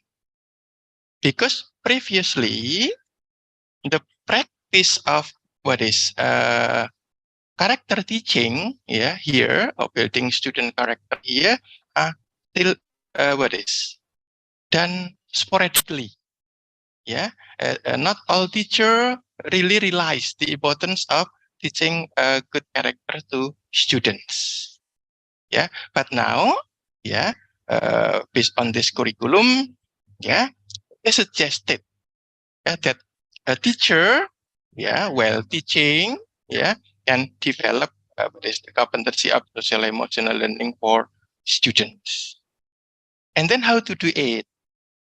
How to implement the social emotional learning, yeah, in school. In practice, there are 3 ways that character education can be conducted through SEL. The first, yeah, is conducted separately from the subject matter. conducted separately from the subject matter. Here, what can be done by the school is that the school allocate time. Yeah, for example, 15 or 30 minutes. Yeah, and the students supposed to gather in class, stay in class or in the hall, and then there will be teachers or counselors who will teach them social emotional learning. Yeah, and then the second way is by integrating into special subject, into particular subject. For example, when teaching certain topic, while teaching, there are some parts of it which are intended to teach social emotional skills. So once again, it is conducted integratively, into topics. And then the last, in the form of school culture. Yeah, we usually find here in school, that especially in elementary school and in junior high school, when students are expected to develop their good character, like how to greet teachers, how to greet each other, and then how to interact each other in class, how to resolve conflict, that happen to them, and then how to ask apology, and then how to forgive others. So in this way, the skill of social emotional learning are developed by culture, based on the school habits here, not conducted in class or allocated time to develop it. In 3 ways, it is expected. That developing the social emotional skill here will be achieved. Okay, and then related to implementation of social emotional learning in Indonesia, based on the curriculum, actually there are several ways to teach the character education. But here it ends that this framework that is called Castle framework is widely implemented. As shown here, that CEL can help address various forms of inequity, empower young people and adults to co-create thriving school and to contribute to safe, healthy, and just communities. So that is the goal, of developing student social emotional competencies that later, they can create what is called school well-being. School well-being, in which they will the member of the school community here will feel safe, healthy, enjoy the relationship in school, and others.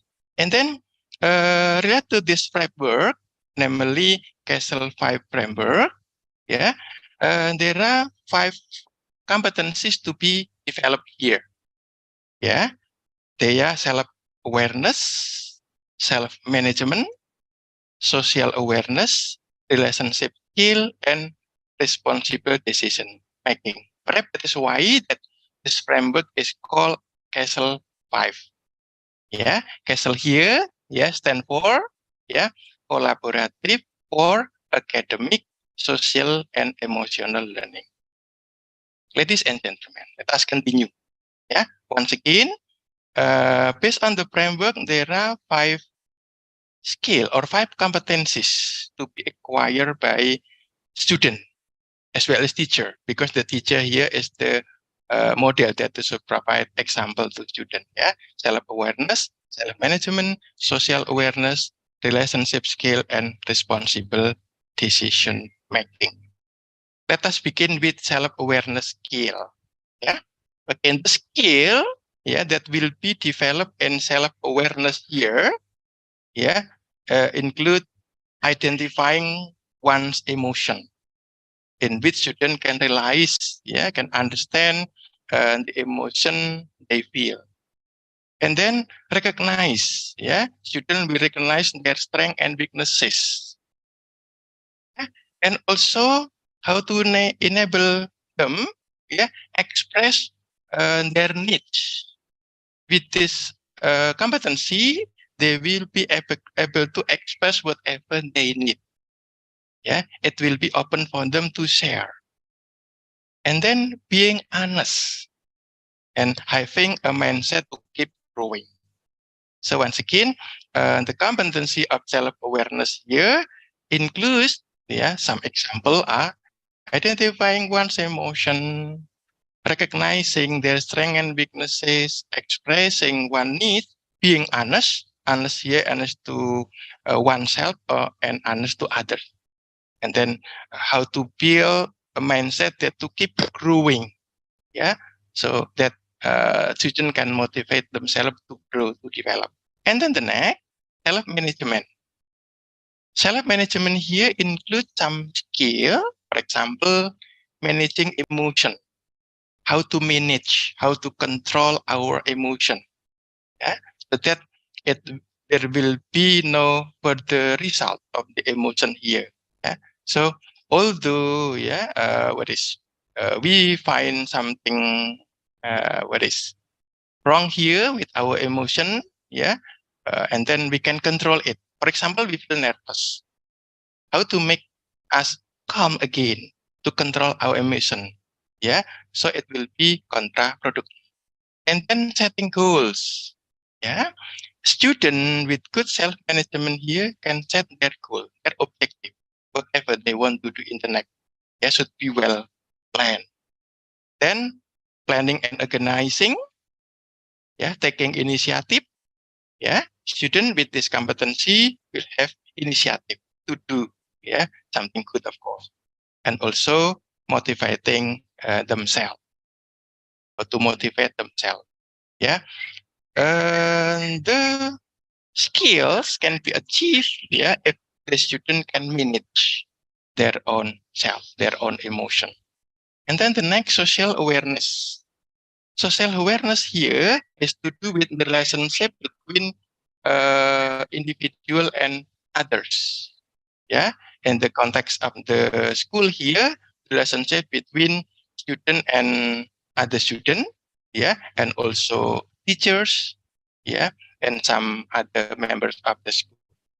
The skill here include understanding others' perspective, understanding others' perspective, recognizing others' strengths, showing compassion, considering the feeling of others, or giving empathy to others, and also saying thanks, able to express their gratitude, for the help of others, And then the next, to make use of time, relationship, relationship competency. The relationship skill here include, communicating effectively, So student, who has got this competency, who has mastered this competency, can develop their ability in communication. So, when communicating to others, they will do it effectively. And also demonstrating leaderships. Here, the student should be trained to be leaders. For example, they let them, lead the group, group work, in class. So in this way, that their leadership capacity will be developed. And forming positive relationship, practicing teamwork and collaboration, offering and asking for help when needed here. So once again, this competency has to do with how students relate to others, how to create and how to maintain their relationships. And then the last, responsible decision-making competency. This skill include demonstrating curiosity and inquiry, using critical thinking skills, identifying solution to problems, weighing risk before making decision. Yeah, so student will think deeply, consider many possibilities before making decision. Yeah, understanding the consequence of one behavior, including when they are making decision. Yeah, what consequences may have should be considered by the student. This competency is very important for students as well, for us all, in making decision. Okay, then related to the goal of this discussion, I try to share how to integrate, how to incorporate the local cultural values in form of Taman Siswa Education teaching into the material of social emotion learning. The first, self-awareness, building the competency, of self-awareness. In Japanese, there is an expression like this. Ojo rumongso bisa, nanging bisa rumongso. Ojo rumongso bisa, nanging bisa rumongso. It is not taken from the expression of the concept from Taman Siswa education concept, but here taken from what is Japanese culture. Okay, that expression means don't think you can, but think you can realize. Okay. What we learn from this, and also should be learned by the student, as human, we should feel that we can do everything, but we must recognize our abilities and weaknesses, considering our strengths and weaknesses. From this student, need to learn how to realize their strengths and weaknesses once. And then the second, ngilo marang kitoke dhewe. Ngilo marang kitoke dhewe. Okay, in English, literally mean to see one's own nap on the mirror. To see one's own naps on the mirror. And then what can a student learn from this? This expression teaches us to evaluate themselves. So, teaches students to evaluate themselves and look at their own condition. This competence is vital to students because it will enable them to identify their own emotion. So that is related to the building of self-awareness competency. Here I gave two examples. Ojo rumongso bisa, nanging bisa rumongso, and ngilo marang kitoke dhewe. Come to the next, self-management. How can we learn this? Okay. Based on Taman Siswa educational teaching, there is expression or phrase like this. Neng, ning, nung, nang. Neng, from meneng. Ning, from wening. Nung, from hanung. And nang, from wenang or menang. Literally in English mean silent, clear, strong, victorious. Silent, menang, clear, wening, strong, hanung, and menang or menang, victorious. What we can learn from this, or students learn from this, the meaning of these four adjectives are interrelated. Students can learn from this expression that when experiencing unpleasant condition, they must remain calm. They should stay calm in order to think clearly. Wening. Thus, they will still have a strong will, and eventually they will be able to master themselves. Recover. When they are calm and stable, they can continue doing their activities. That is the first expression. And then the next, ngerti, ngeroso, nglakoni. Again, it is from Taman Siswa educational teaching. that in English means understanding, ngerti, feeling, and doing. In relation to social emotional learning, these three word phrase, it is that when experiencing problem, student should understand what is really going on. Yeah, fully realize and keep their emotion, keep under control, and keep doing. Yeah, what needs to be done. Yeah, understanding, feeling, and doing. Ngerti, ngerasa, lan nglakoni. Yeah, from this, this expression, it will be meaningful for student when while teaching the scale of social emotional, and the two, will be incorporated. Yeah, of course, it's not to provide knowledge to student, but how to realize in their real life. Yeah, by providing example. Yeah, so occasionally perhaps, teacher can create some role plays in class, and then to practice the competencies. While doing this, the teacher also provide the local cultural values. I've just Pardon, Pak Kris. 5 minutes more. Okay, thank you, Ibu Rina. And then social awareness. Yeah, Posliro. Yeah, in English mean tolerant or empathy. This expression is the attitude of someone who feel what other feels, empathy. Yeah, he expresses his sympathy to the person through his words, action, and also behavior. From this, our student can learn to keep sympathy when their friends are experiencing problem, for example, sadness, or others in order to ease their burden. Okay, and then teaching. Ngono ya ngono ning aja ngono. Ngono ya ngono ning aja ngono. In English mean do what you want to do, but don't overdo it.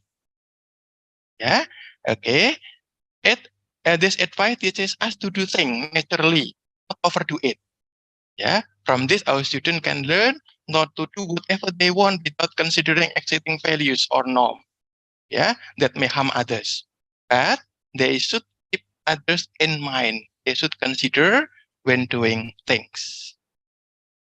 Relationship skill, with three cooperative, consultative, and corrective. Yeah, the application of this concept in Taman Siswa teaching is very important in maintaining relationship so that they are well maintained. Yeah, for a good cause, we must be able to cooperate with others. Yeah, provide mutual input, and also provide mutual correction or remind each other so that the relationship can be well established in harmony. And then asah, aseh, aso. Yeah, that in English means teaching, laughing, and caring for each other. Yeah, this phrase teaches us or teaches students, that in our relationship we need to learn from each other. We love each other and care for each other. This principle of association is very important to instill in students from an early age so that this social emotional competence will be well developed. And then the last, responsible decision making. Yeah, with this expression, ojo mung syukur payu. Ojo mung syukur payu. Yeah, in English means don't just sell. Don't just sell. Well, what can we learn from daily life? We are often in a hurry, or influenced by social pressure to act impulsively or carelessly. However, it is important to remember that acting without consideration and awareness can have unintended consequences. We should learn from this as our student. And then the last example, sabar sareh mesti bakal pikoleh. Yeah, if you are patient and calm, you will get what you want. Sabar sareh mesti bakal pikoleh. Yeah, this. Oh yeah. Yeah, let's have a closing. Okay. This expression teaches us, that in doing something we should not be hasty, but we should be patient and calm. Similarly, in making important decision, we should think it through, consider all positive and negative impact, and decide what is best. Okay. Then to conclude, what I've just discussed here, that it is necessary for teachers, in the character building and conducting social emotional learning here to incorporate the existing local culture here in the hope that the learning will be meaningful for students. This is what I can share this morning. Hopefully, it is beneficial for us all. Thank you. Thank you, Ibu Rena. Yeah. Yes, Thank you very much, Pak Dr. Kristanto, for delivering your material on the enculturations and why it is important for us to teach our students about this in our classroom. Well, I'd like to apologize to Prof. Masataka Kizuka plenary sessions because Professor Sawal Gultom has finished his presentation much earlier than we expected. So, ladies and gentlemen, right now I would like to invite Professor Masataka Kizuka from Japan to present his presentation. And while Professor Masataka Kizuka preparing his slides, let me read a brief resume of him. Professor Masataka Kizuka is a professor in Kyoto Prefectural University of Medicine, the Graduate School of Medical Sciences, Department of Applied Linguistics in Japan. He is supervising both undergraduate and postgraduate. Those are for MA, PhD, and also MD students in English language education, applied linguistics, and professional education. He is also an invited professor at some universities in Indonesia and also other countries like Universitas Sarjana Wiyara Tamasiswa, Universitas Pendidikan Indonesia in Bandung, and also University of London. He is also a member of or reviewer for several international journals. Today, Professor Masataka Kizuka will talk about diversity perspective in school educations. Professor Masataka Kizuka, are you ready for giving your presentation? Right, thank you for, can you hear me? Yes. Okay. Without further ado, allow me to welcome Professor Masataka Kizuka to present his material of different perspectives in school educations for about the next 30 minutes. Professor Masataka Kizuka, the screen is yours. And can you see my slides as well? Yes, we Right. can also see it. Okay, Please. right. So Ms. MC, thank you for introducing me. And well, to be honest, well, I was rather upset because, well, the session has already started when I joined in. Right, anyway, I understand the situation. And now, well, time to start my talk. Okay, well, as you can see my slide, you said, well, my title is School and Educational Diversity, because well, when I visited your university in May, well, I was told you're going to have a session especially referring to diversity in education. So that's my title. And well, my sessions is quite rather, in a sense, quite simple because, well, as you can see, I'm going to just show you quite a lot of classroom photos in different contexts, which of course tells you quite a lot about diversity in education. So now move on to my second slide here now. Right, so diversity perspectives in school education. There are a couple of key aspects which you need to pay attention to, especially from the point of view of global standard. So first one would be, well, quite a long time ago, actually, more than 20 years ago. And well, the very basic fundamental concept is, well, each child in the classroom has a different background and needs. And when we normally pay attention to, for example, SEN education, SEN means or special educational needs, or nowadays which is called additional educational needs. Well, we quite often pay attention to each child because, well, some of the children are disabled or have difficulties in learning or something like that. Well, of course, it is to say, but pay more attention to, well, gifted students. Well, gifted students means, well, which is called no educational diversity. The world at this point, 20 years ago, about 20 years ago, needed people to pay attention to. So all these two documents, probably you have to share and you have to keep in mind. Well, I think, well, this trend will affect quite a lot in your situation, in Indonesian situation as well, I suppose, if they are not, well, included in the official documents. So anyway, well, from the point of view of research aspects or scholarly aspects, you need to pay attention to these two documents. Well, unfortunately, I haven't got time to describe all these aspects. So you just, well, Google these two documents and you can easily find these on the website. So there are a couple of aspects about diversity. So first one is social, which is called social divide, well, which means, well, economic hierarchy, limited access to, for example, cultural capital. Cultural capital means, well, books, museums, live music concerts, and so on.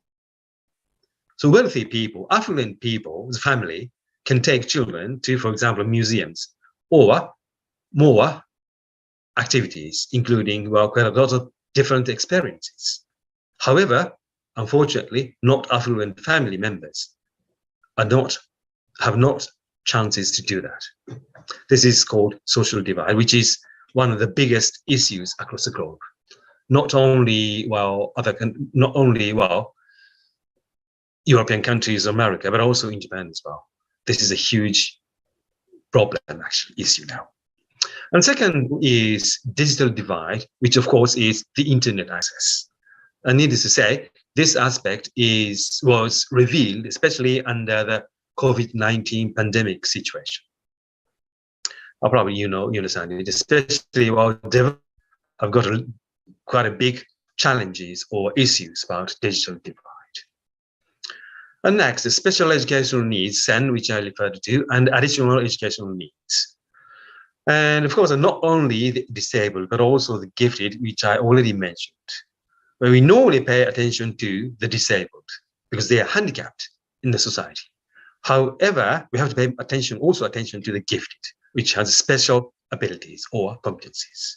Well, this is the very issue which we now face in Japan.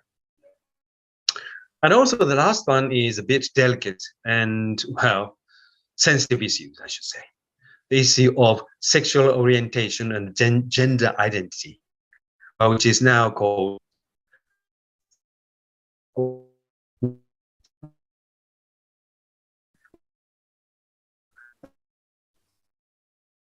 sexual orientation and gender identity. The exact name is used in the title of the document, Questions and Answers.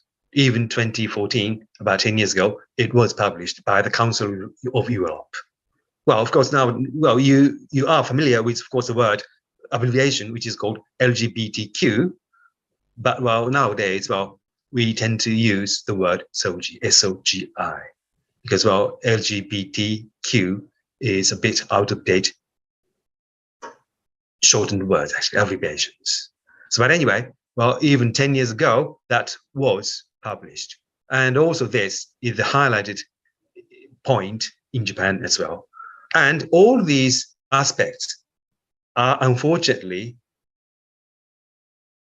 you can find in your school educational settings in Japan as well, of course. Social divide, payment or salary or family income differences. Digital divide, even we have, for example, on remote islands, still now, digital aspects, digital features are not well organized. Or, of course, gifted education, which I just now mentioned. And also, well, the last one, SOGI issue. So anyway, we have to pay all these four aspects attention when we look at education. So, aims of my talk is here. You can see, well, diversity is a crucial word for school education nowadays, as I mentioned. Although there are many difficulties, as you can imagine. From the perspective of learning at school, I'm going to focus on school classrooms in different contexts to look at how diversity is taken into consideration and classroom affect students' learning there. Well, quite often, people don't pay so much attention to classrooms. However, classroom structure plays a very important role, to be honest. So this is my topic. So, well, in general, I hope you can understand how classroom structure affects students' learning. So here, well, they are familiar photos for you. They are the photos from Indonesian schools, which I myself took. Right? And well, I think, well, the top left and the middle, sorry, top left and top bottom, these two photos, and also middle right bottom, well, they are a very typical type of classroom arrangement in your countries and sometimes in Japan as well. Well, in Japan, it is a bit older style. However, still we can see. And also, of course, needless to say, where we can find this classroom arrangement in other countries across the globe, of course. Okay, so probably the trend nowadays seems to be, you see the top on the right, on the bottom, and middle type of thing. Sorry, on the right, top, and bottom. These two type of classroom arrangement nowadays you can find in quite a lot of context. So now let's move on to Japan's situation. We have 4 styles actually about classroom arrangement. First one is traditional class style, which I just now mentioned by using your country's photos. And the present-day class style and the class on remote islands, which is multi-composite class, and the class at a school branch in the hospital. And number 3 and number 4, 2, 3, 4, they are the points you need to pay attention to, I think, during my talk. So now let's move on to the traditional one, which you have an image, I suppose. This is a very old style or traditional style of Japanese classroom. See, the teacher is in the center of the classroom and the students are just facing to the teacher. And you find the blackboard on the back. And, well, teachers mainly teach the students. And sometimes, of course, on the right-hand side photos, you can find where teacher is correcting or checking the students' notebooks. Especially, this is a very small size class. So, on the right-hand side photos you can find. However, the typical aspect feature would be, well, in the center and the middle photos you can see. Just all facing to each other, teachers facing to the student facing to the teacher, and blackboard is there, and well, that sort of type of one-way type of style. One way means a one way of communication. Just teacher tell the students what they should learn. That's the traditional style. And probably you can find it back to your situation, Indonesian situation. See, well, here the photo on the left top, left bottom, and in the middle bottom type of situation. Okay, and present-day class style, that's the one you can find now. Right, here you find tablets or laptop computers. And also, classroom arrangement is completely different. For example, here on the left, 2 children are talking about their research topics by using, well, computers. And also you can find on the right-hand side there as well, here, interactive whiteboard or interactive TV, digital TV you can find, and each child has got their own laptops here. And these laptops are connecting the internet, and well, they can download some materials or they're looking for the information, and mainly the work is organized by groups here as well. So classroom arrangement is completely different, actually. So this is the present-day style Japanese classroom. So in the previous photo, you can find the traditional one, but well, drastically, the situation has changed for, I think, about the 3 or 4 years, especially during the pandemic period. And also here you can find the similar kind of style, the one-to-one type of education, and you find a digital type of material on the interactive whiteboard.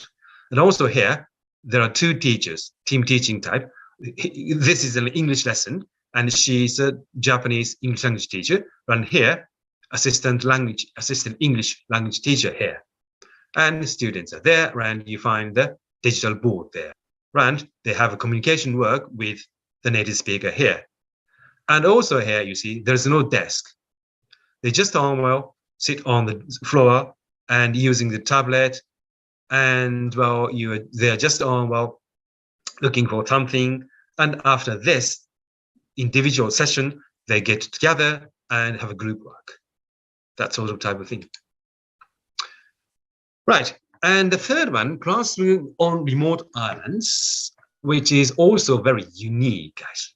Well, in Japan, classroom on remote islands are called multi-composite class, which means, well, different age group students get together in one classroom. For example, year 1 student, year 2 students get together in one classroom. Well, this is a typical case which you can find.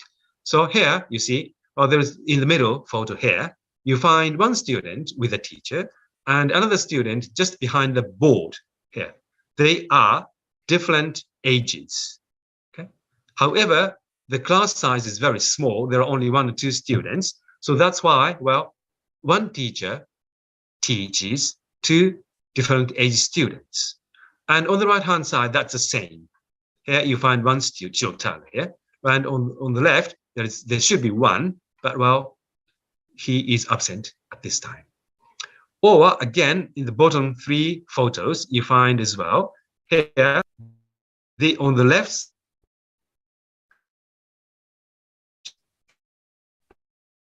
in the middle to the right, you find about 10 students there. They are facing to the blackboard here, and these left-hand side children facing to the blackboard and whiteboard on the left-hand side. So their ages are also different. There are about 12 students in one classroom. However, there's only one teacher, which you can find in the photo on the right-hand side, far right-hand side here. One teacher is there, and children are there. So in the middle photo, you can find the teacher is now teaching one part of the student. And during that period, other different age students are studying by themselves based on their own problems or mathematical problems, I mean. Okay, so one teacher controls all these different age students. Of course, they are different, which means, well, they are completely diverse. However, one teacher controls all these students in a country. And also another unique type of diversity in education in our country is class at a school branch in hospital. But as far as I know, you don't have such a system. However, here now you can find some photos in the classroom in the hospital. Well, this classroom is located in my university hospital. And well, here in the middle photo on the top, you find the hospital ward. Pupils are hospitalized here in the middle photo. That's the university hospital ward. And on the left-hand side, and especially the far left, you find a door with a picture of giraffe. This is a door to the classroom in a school branch in a hospital. And here you find this is a door to the hospital ward. And here you see, well, that's written in Japanese, but well, that means, well, class at a school branch in the hospital. So you find the door to the school classroom here. And in the classroom, you find the 3 photos on the bottom.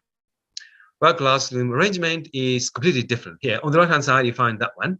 And of course, you find the TV screens because, well, sometimes they have remote lessons. Okay. And you find the desks and tables, chairs here, and also in the middle, you find some books. This is a library corner, and also some ornaments here. And you see, this is also the entrance of the door, and you find some ornaments. Well, they are the products by the students, pupils at school. And especially those children have rather severe type of illness, such as cancer, tumor. That's really serious for the students. And well, they have to stay in the hospital for quite a long time, for sometimes or half a year or 1 year or more for their treatments. During that period, they have to have education. They are entitled to have education. So when the situation is allowed, well, children can go out from the hospital ward and go to the school and to have the lesson. You can find just here a teacher here in the back door, and well, there are a couple of teachers always stationed there, and they are offering some lessons depending on, of course, children's situations and illness. So that is a very typical type of, well, special needs education. Well, they are not disabled. They're sick, actually, but they're not disabled. However, their behavior and actions are limited during the daytime. Of course, they are hospitalized. So that's why, well, this type of system we have. So here, that's a continuation of class at a school branch in hospital. So you find a bit more detail here, ornaments or students' products, and also that sort of classroom arrangements, which are completely different from the normal situation.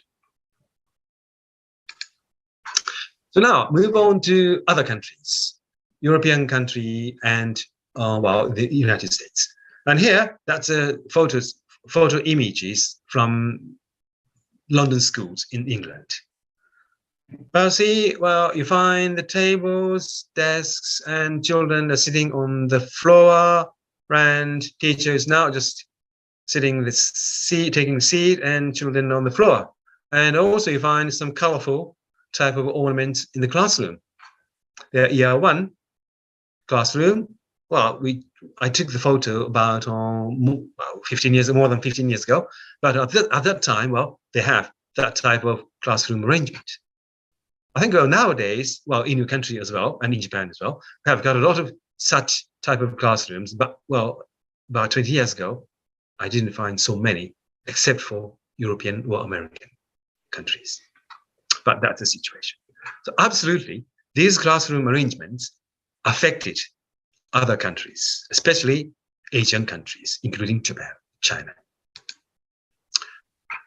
So, well, they are the photos on remote islands in Scotland, and they are regular schools. Well, classroom arrangements are completely the same as the previous photos which you find here.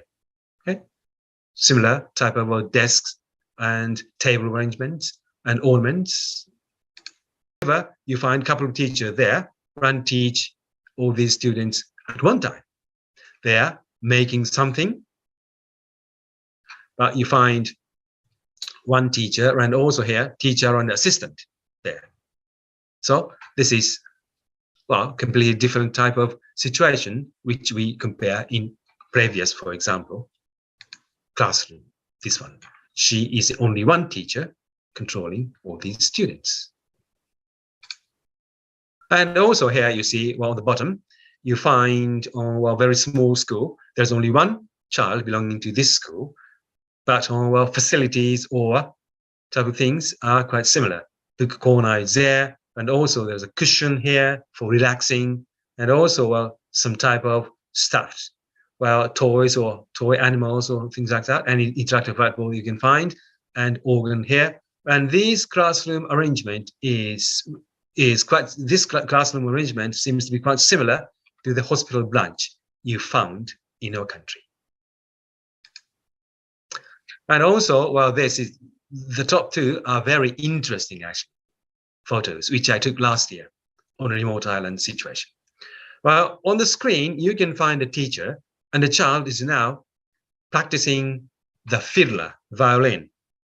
However, there's only one child here, and the teacher is just on teaching online how to play the fiddler. So on the mainland, the teacher is stationed and she is on remote island, and they have online lesson. And also you can find here, there are classrooms and our children are doing something on the floor, and desks and chairs, and here interactive digital board as well. And here you see there's only one child doing his work here. So multi-composite class, curriculum is completely arranged to individual students. For example, as obviously you can see these 3 photos. This is completely personal curriculum for that particular girl.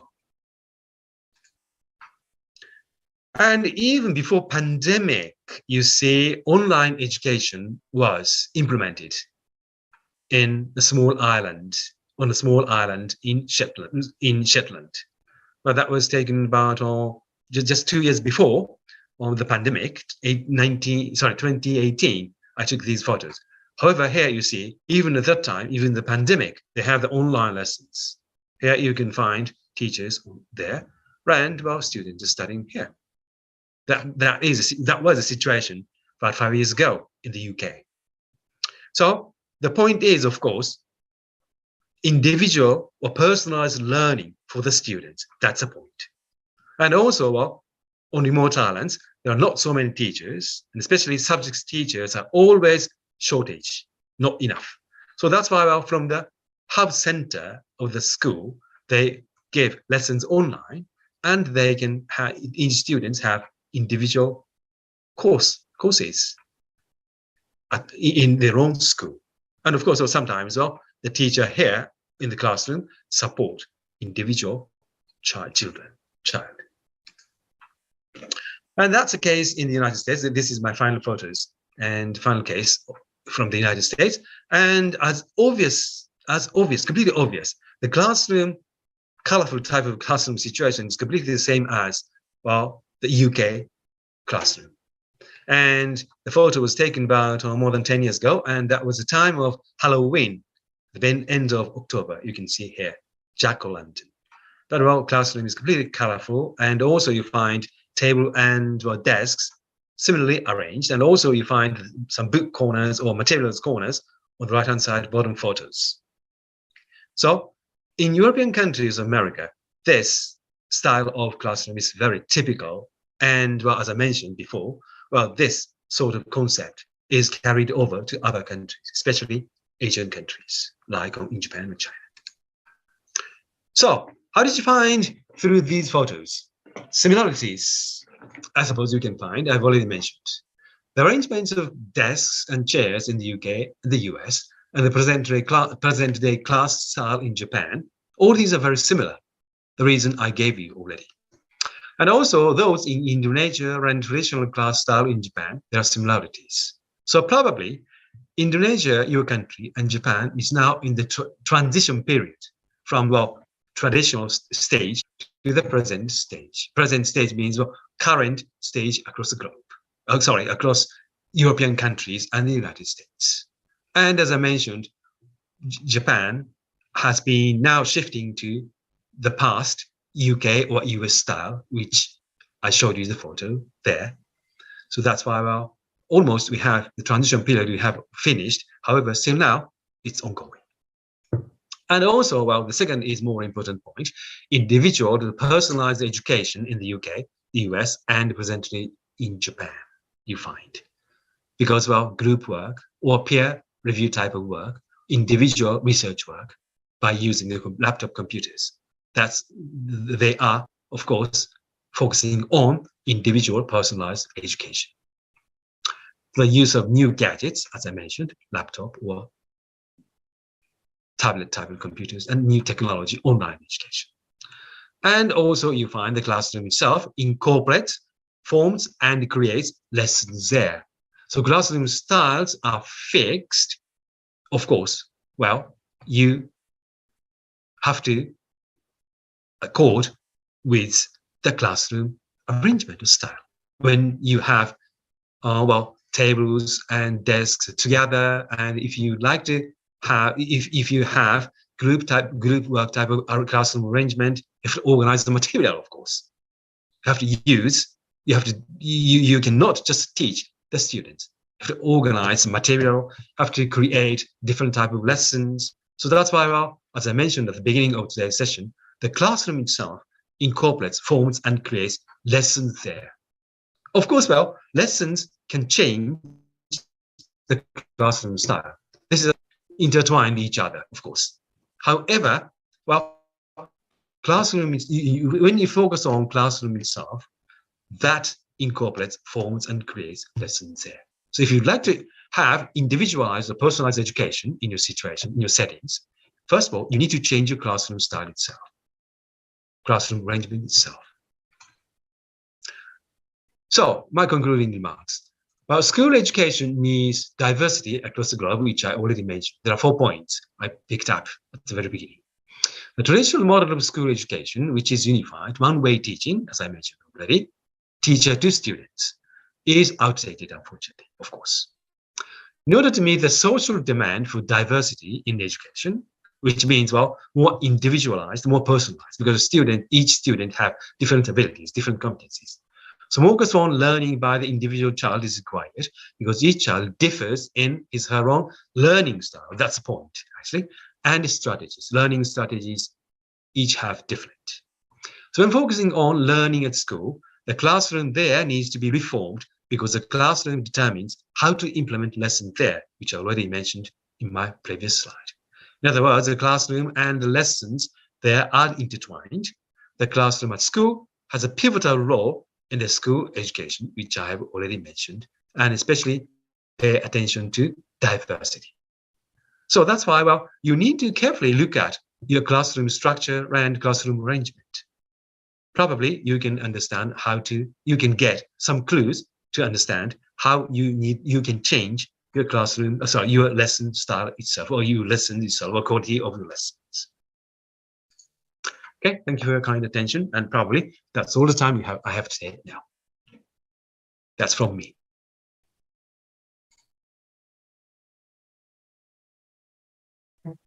Your inspiring and also comprehensive presentation about how classrooms should be diversified due to the different characteristics of our students and also various environments that the students learned in.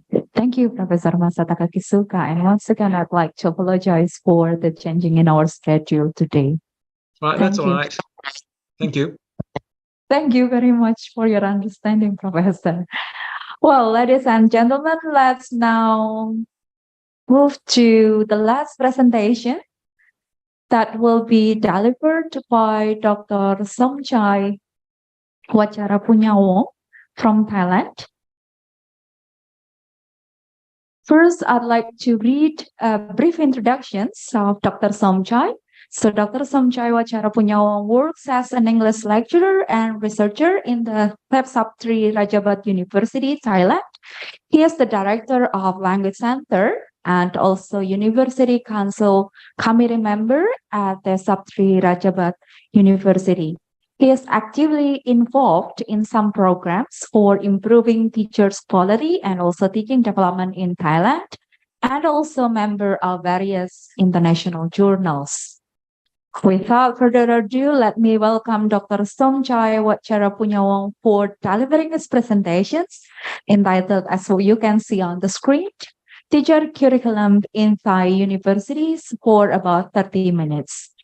Dr. Somchai, are you ready for delivering your presentations now? Yes. Okay, thank you. We can hear your voice clearly and also can see your screens clearly. Dr. Somchai, the screen is yours. Okay, thank you very much for your introductions and good morning, ladies and gentlemen. You can call me Jack. Yes, that is my nickname. And the director of the Language Center now is actually my ex-positions, and now I have been working as the vice president for the planning and research of Thepsap Tri Rajabat University. And I feel so honored to be a part of this conference today. And I'm going to talk about teacher curriculum in Thai universities. And so the table of content, okay, the outline of my presentations today, I'm going to talk about the teacher curriculum in Thailand in brief. And then I would like to mention the required courses that the students will have to learn, okay, during their 4 years in the programs, which includes general courses, major courses, elective courses, and teacher competency courses. But for the teacher competency courses, I would like to talk about the core competencies that all the teachers in Thailand will have to follow, they have to have, so that they can become like a professional teachers to teach high schools and even the primary schools students. And also, I would like to talk about the students' English proficiency of the students as well before they graduate the bachelor's in education, before they go out of the university to become the teachers, to teach at schools. They have to pass the English exams as well. And we do have like to set the, the levels that they have to reach before they become the teachers. And also the last one, I would like to talk about the career path after the students graduates. For the teacher curriculum in Thailand, but normally we also follow the same patterns based on the patterns created by the Office of Higher Education.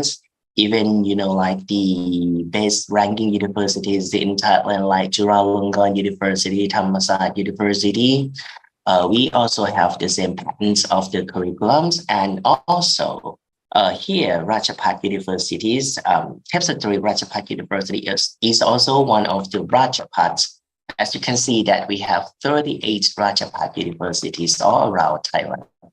And the main duties of Ratchapat universities are to create the graduates with proficiencies to help develop the localities, the communities in terms of the, educations, economies, environment, and also the society as well. And so, but here, all Ratchapat universities are famous for the creating the teachers, the graduates to become the teachers in Thai schools, especially create the teachers for being, to teach the students in primary and secondary schools in Thailand. And as you can see that we have a 4-year curriculum for the education. But 2 years ago, we used like the own curriculums, which the students would have to study 5 years in order to become the teachers. It means that they have to study the classes for 4 years, and 1 year they have to go to university, to schools to do the teaching practicums for 2 semesters. But now the new curriculum, which was revised a year ago, and we just reduced the year of the studies from 5 to 4. It means that the students have to study the courses at the university for 3 years and a half. And then 4.5 years, they have to go to do the teaching practicums in the schools that they choose for just 1 semester. It means that they can graduate quite faster, okay? And so I would like to mention a bit about the required courses, which are also important. So there are 4 types of courses that the students in Thailand who want to be a teacher have to get through. The first one is general courses. The second one is major courses. And the third one is elective courses. And the last one is teacher competency courses. But for the general courses, It means that all the Thai curriculums is to prepare the students to be ready to studies in universities, and also to be ready to be the good citizens for the countries and for the societies that they are living in. Like, it is the good things that they have, basic knowledge that they have to have, okay, that they can use to spend in their everyday living. And here they have to study around 10 courses for the GE. We call GE, general courses, general education courses. And I would like to show you the courses that the students will have to study. But for the GE courses, they have to study these courses within the first and the second years of their university studies here. And so for the GE courses, they have to study 10 courses, which includes realization of educational changes, philosophy of king for local development. But actually, this is the most important philosophy of the king, I mean, the recent king right now, especially for Rajapat universities, because the king needs all Rajapats to serve the communities and the affected citizens. These are very important because the teachers, we have to be the good citizens, and also they have to be the good role models for the students in primary or secondary schools. So that's why in this course, they are going to learn some kinds of the matters that they have to do, okay, as the noble citizens. And the fourth course is the strengthening and maintaining mental health and English usage and communications, and also English communication skills. And here you can see that the students will have to take 3 English courses and the last, 4 English courses, because we think that the teachers who wants to be the teachers in school, have to be able to speak English, because English is also the required skills for the teachers in the 21st century. And we want to focus the students to be the teachers who can use English to teach their own subjects as well. For example, the math teachers can teach math in English. The social studies teachers can teach social studies in English. And they do not have to be teachers in the public universities or the public schools only, but they can be teachers in the international schools when they graduate, which means that they will have like more choices, okay, to be teachers in the particular school that they want. It means that English is also another tool that gives them more opportunities to be a teacher in the school. That's why they have to study 4 English courses, which are different from the students who studies in the non-education programs. They study English for only 2 courses. And then they have to study aesthetic as well. And the last one, 21st century skills for life and profession. This is very important. And the skills here that we want to focus on the students are the soft skills. Okay, apart from hard skills, we have to focus on soft skills too. And then let's move on to the slides. And so the student will have to study 10 courses for the GE, and then they have to study around, so let's see, 42 credits, but actually one course includes 3 credits. It means that for the major courses, they have to study around 14 courses, which are focusing on the hard skills. And here I would like to mention the major courses of the English education programs, because I'm a teacher in this program. So we want the students to be able to use English with proficiency. That's why we offer the courses, which includes like grammar courses. They have to study 2 grammar courses, and also they have to study phonetics course, linguistic course, and culture, global cultures course for English teachers, and also writing courses. They have to study 2 writing courses, which are basic writing and also the academic writings. But I'm so sorry that I'm going that I'm showing you the names of the courses in the Thai language, but here I include everything in the English for you already. And also they have to study how to create the standardized tests, the English tests for the students, which they have to be able to use the correct tools to evaluate the students' English proficiency in the appropriate way. And also we focus on the reading as well for the students, and especially the ability to analyze the text that they read so that they can pass on this knowledge to the students. But one course which is very important in the major course is the classroom management. Actually, I'm responsible for this course because in Thailand now, a lot of universities would like to focus on active learning.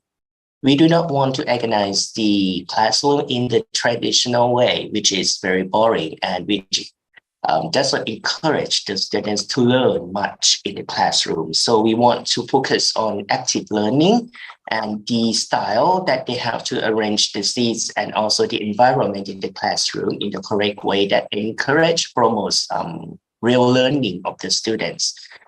And apart from like teaching them to be able to arrange the classrooms in the correct ways, they have to do they have to be able to create the appropriate materials that they use to teach. And also they have to learn how to write the lesson plans for the students as well.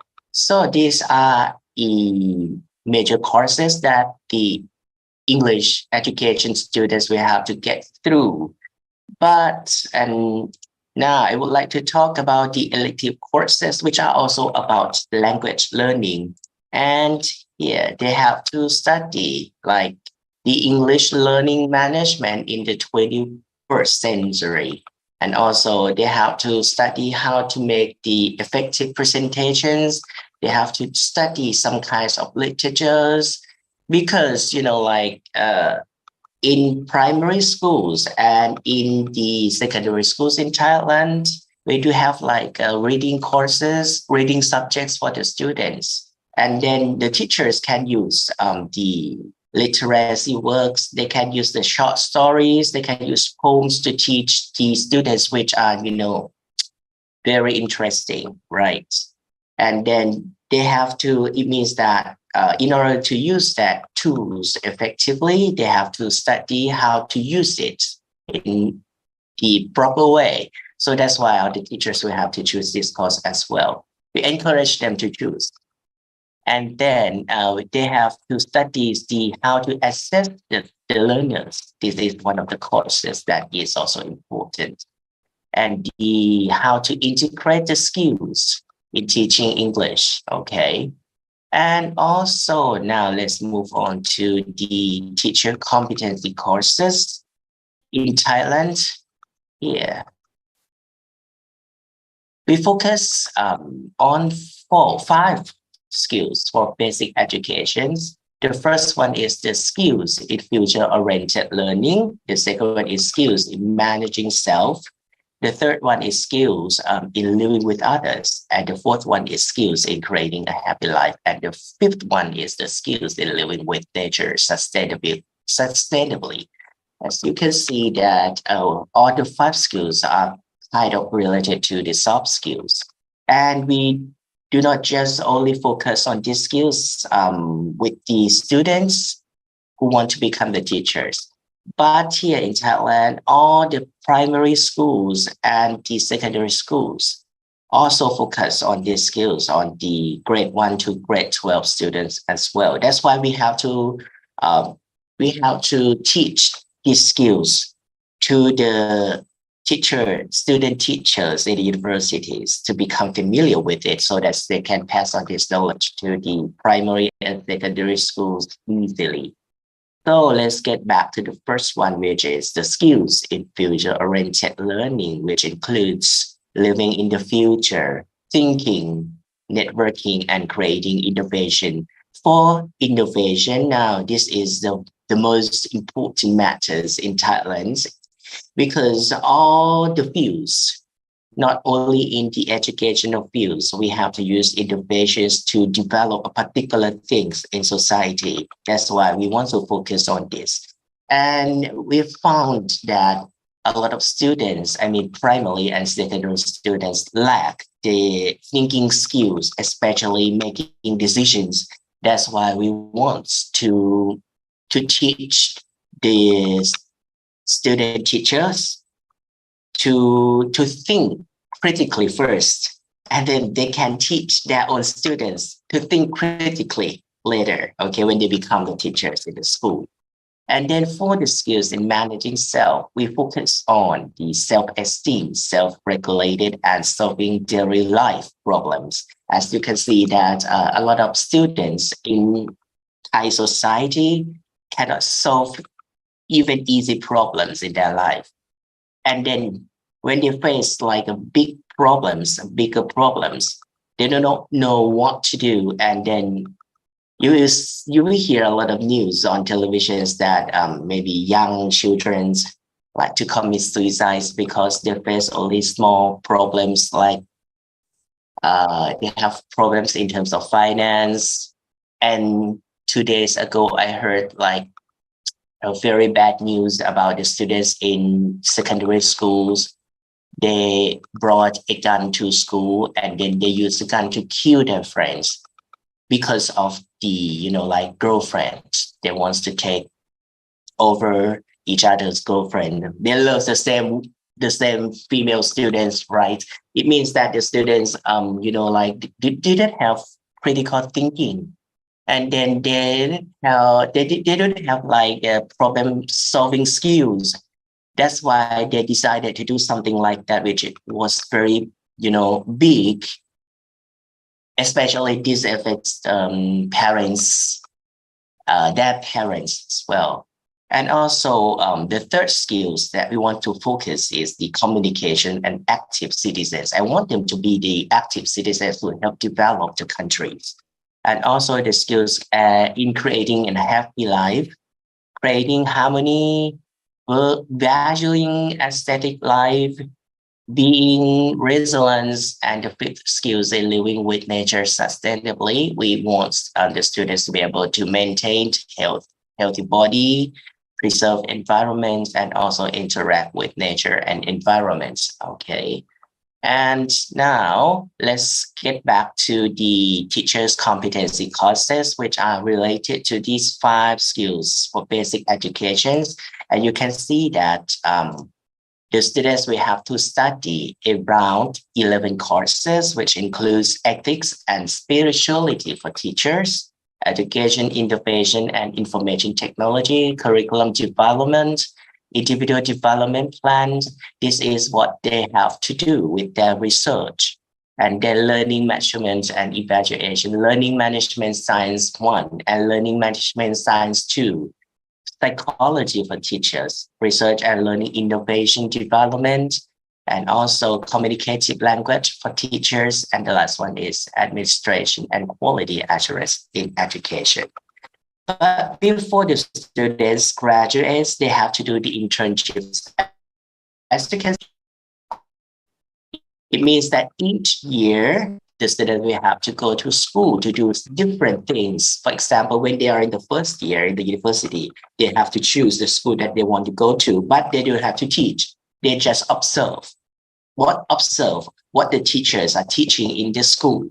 And for the second year, they have to go to the same schools. And then this time they have to become the teacher's assistant. They help the teachers teach, prepare the materials. And then the third year, they have to go to the same school as well. And here they have to help the schools to organize the activities, and then they can teach some parts, some contents of the subjects. And for the fourth year, they have to go to the same schools, and in order to, to do the to be the full-time teachers, to fully teach the students in a class, they have to be responsible for at least 3 subjects, 3 classes, and they have to fully teach the students that they are responsible for.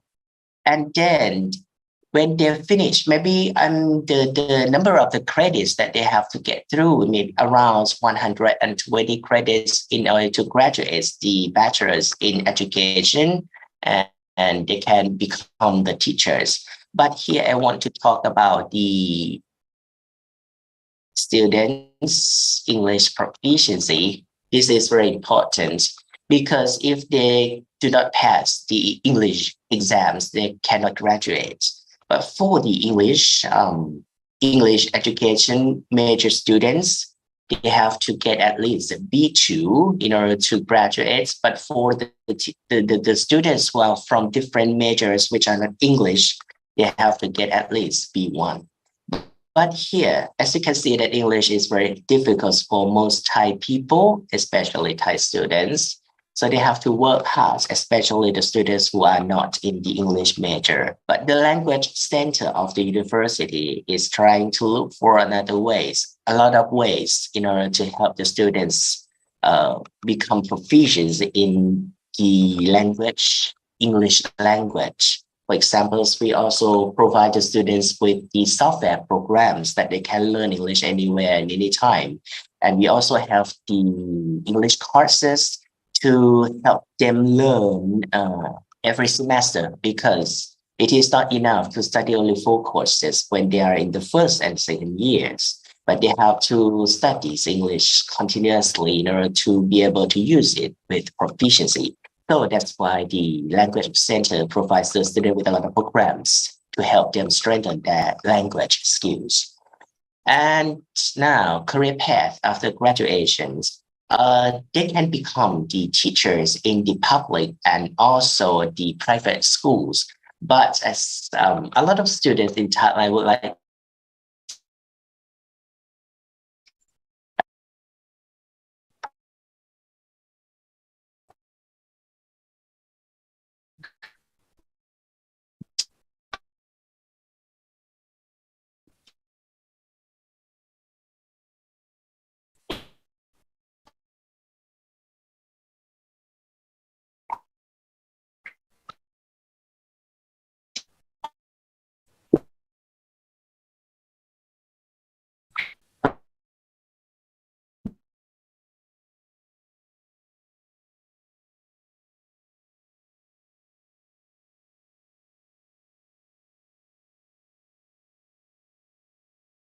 choices for their careers, which is about the second jobs as well for the students. So this is all about the Thai curriculums in terms of the education curriculums in Thai universities and especially in Tepsri Ratchapat universities.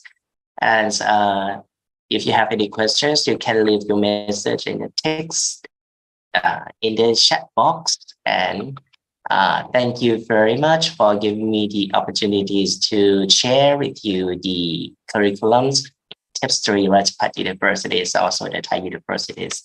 Thank you. Thank you very much, Jack, for delivering your presentation today. It is interesting to know how talent prepare their teachers for teaching in their classroom, especially by asking them to, teaching in English, yes, to make sure that they will have like a wider exposure to their students. Okay, ladies and gentlemen, so now we have come to the question and answer or discussion sessions. And we are so glad actually to receive many questions on the chat room. And due to the time limitations, I'm going to select the first 3 questions first from the chat rooms. For those who have raised your hands, I would like you to just be patient a bit. We will go to your questions after I finished reading the questions on the chat room and also the questions that are given to us to the committee. So the first questions go from, the first question is from Ibu Titi Rohayati from IFE ICAMS ONG. Yeah, but his question actually is addressed to Prof. Sawal Kultom, so I don't think that we can really answer the questions. Maybe we'll have another opportunity to listen from Prof. Kultom about how to, to promote awareness for being honest. And then the second question comes from Ibu Titi Rohayati, which is addressed to Dr. Kristanto. While it is very interesting to have enculturations in educations or school, as we know, the model that is teacher now underestimated by the students because of some influences, the values shared by Ki Hajar Dewantara is highly appreciated, but nowadays we can do all the values maximally. So what is your suggestions about this condition? Pak Chris, I think I'll give you about 2 or 3 minutes to answer the question, please. Oh, okay. And Okay, yeah, already. Yeah, okay. Thank you, Ibu Rena. Especially thank you to Ibu Titi Rohayati, right? Well, in response to your question, what I suggest is just to keep trying, Ibu. Yeah, to keep trying as teacher. As teacher, we should begin from ourselves because we are the models. Yeah, not only acquiring the knowledge of self and the competencies, but we have to practice them daily. Yeah, not only in school but also in our families and societies. And then when there is a tendency that students underestimate us or underestimate teachers, it proves that the enculturation should be given to the student from early ages. For example, when they go to elementary school or preschool even, yeah, so that it is still possible for them, yeah, to to be aware, yeah, to understand, yeah, compared to when it is given to student of high school, for example, it is said to be late, yeah. It proves that the enculturation should be given to student from the early ages once again, yeah. And related to the implementation of values shared by Ki Hajar Dewantara, yeah, for it we should gradually introduce them to our students. That is what we can do. Yeah, I think the values are still relevant, especially related to the principle of learning, teaching guideline, as well as fatwas or advice. That is what I can respond, Ibu. Thanks for the question. yeah, thank you, Pak Chris, for answering the questions. That's quite interesting questions and also answered from Pak Chris. Yeah, so I think it is quite challenging for us to apply all the values in our classroom. And all participants, I need also to tell you that Jack or Dr. Somchai need to leave in the short time. So I think I have one question to you, Jack, from the chat room. So how the effect of social media in teacher educations in Thailand? Jack, could you please answer these questions directly, and then you may leave from. Thank you very much. I'm so sorry that I had to leave a little bit earlier because it is a long holiday in Thailand. We have 6 days off here. And thank you for the question. How the effects of social media in teacher education in Thailand? But I think social media now affects everything in this world. Also, I believe that the social media also affects all the things in your countries as well, right?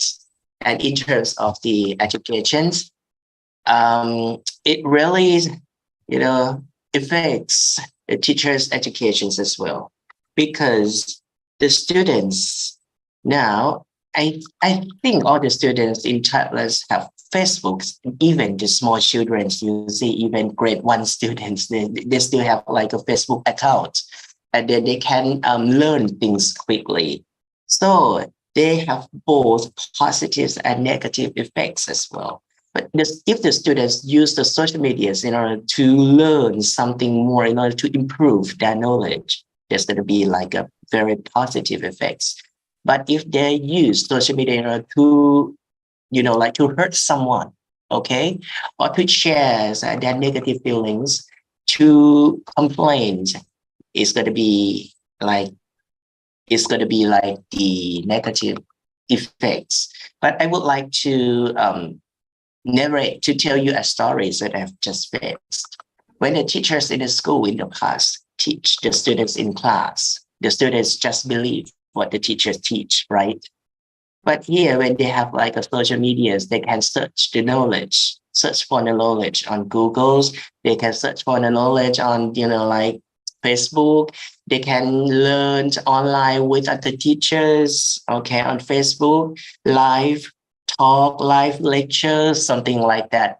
And then they also have like their own particular knowledge that they've learned. And then when they come to the class and they learn with the teachers in universities, and the theories that the teachers teach in class with the theories that the students learn from Facebook or learn from Google's different, you see. And then they like to think that teachers teach wrongly, you see, do not teach something which is not correct.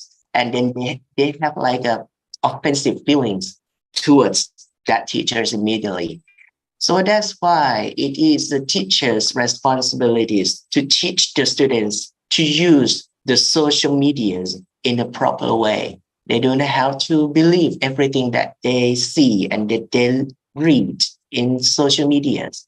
So that's why now the curriculums, the education curriculum that we are revising now, that we're going to use the new curriculum, the revised one with the new students who come into university next year.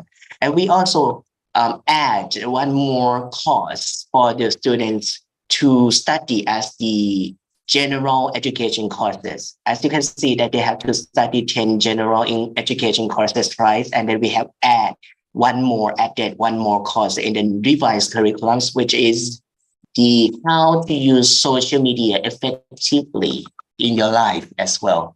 So because we added this course because we think that social media is so powerful right now in the educational fields. And then that's why the students will have to learn how to use it properly. Okay, this is the most important things. And then I'm not quite certain that the curriculums in other countries also focus on this social media's use as well. So maybe you can add, these kinds of course in your curriculum too. Okay, thank you very much.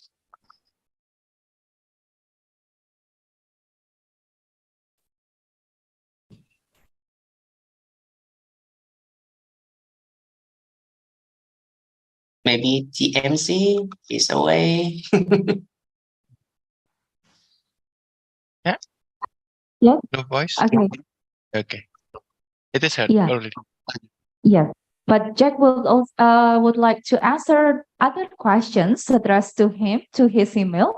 Wait, let me copy his message on the chat room. So he asked you to send him messages to his email if you have other questions to ask him about. Okay, so I'll go now to the next questions from Ibu Siti Rohmiati or Buati. Buati has two questions. The first question is addressed to Pak Kris. Okay, wait, let me translate this first, Pak Kris. Taman Siswa actually has a trilogy of leadership. However, in the logo of the Ministry of Education, right now we only have Tutwuri Handayani. So do you think you have, any considerations why they have only one leadership principle on their, on their logo? And is it possible to give an examples on how to implement the 5 aspects on the, for example, in the responsible or the decision making? So how can we, apply or implement the kendel, pandel, ngendel, and kandel, Pak Kris? Okay, and then the second questions will go to Professor Masataka Kisuka, but I'll give the questions later. Pak Chris, could you please answer the questions? Okay, yeah. Okay, thank you, Bu Rina. Thank you also Bu Ati, addressing me one or two questions, I think, The first one related to the use of what is one of the slogan of trilogy kepemimpinan or leadership trilogy, Be three, beginning from Ingarso Sungtolodo, Tutwuri Handayani, and Ingarso Sungtolodo, Ing Madyo Mangun Karso, and Tutwuri Handayani. And why? That's the last one that is used in the Ministry of Education. Okay, in my opinion, it is depend on the policy maker. In this case, the ministry here, from what is years to years, it is only that that is what is socialized to schools and also to community widely, because they tend to continue or to follow what the existing one. If the decision maker here really understand, what is the trilogy kepemimpinan or leadership trilogy, they will readily use the three of the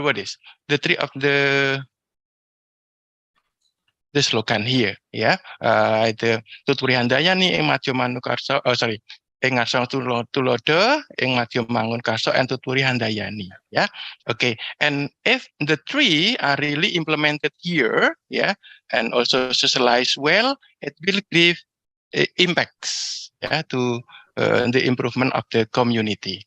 And then the next related to Kendel, Bandel, dan Ngandel. Actually, it is really suitable, to be implemented here related to the social emotional competency. But unfortunately, that I just provide two examples for its competency, considering the limited time.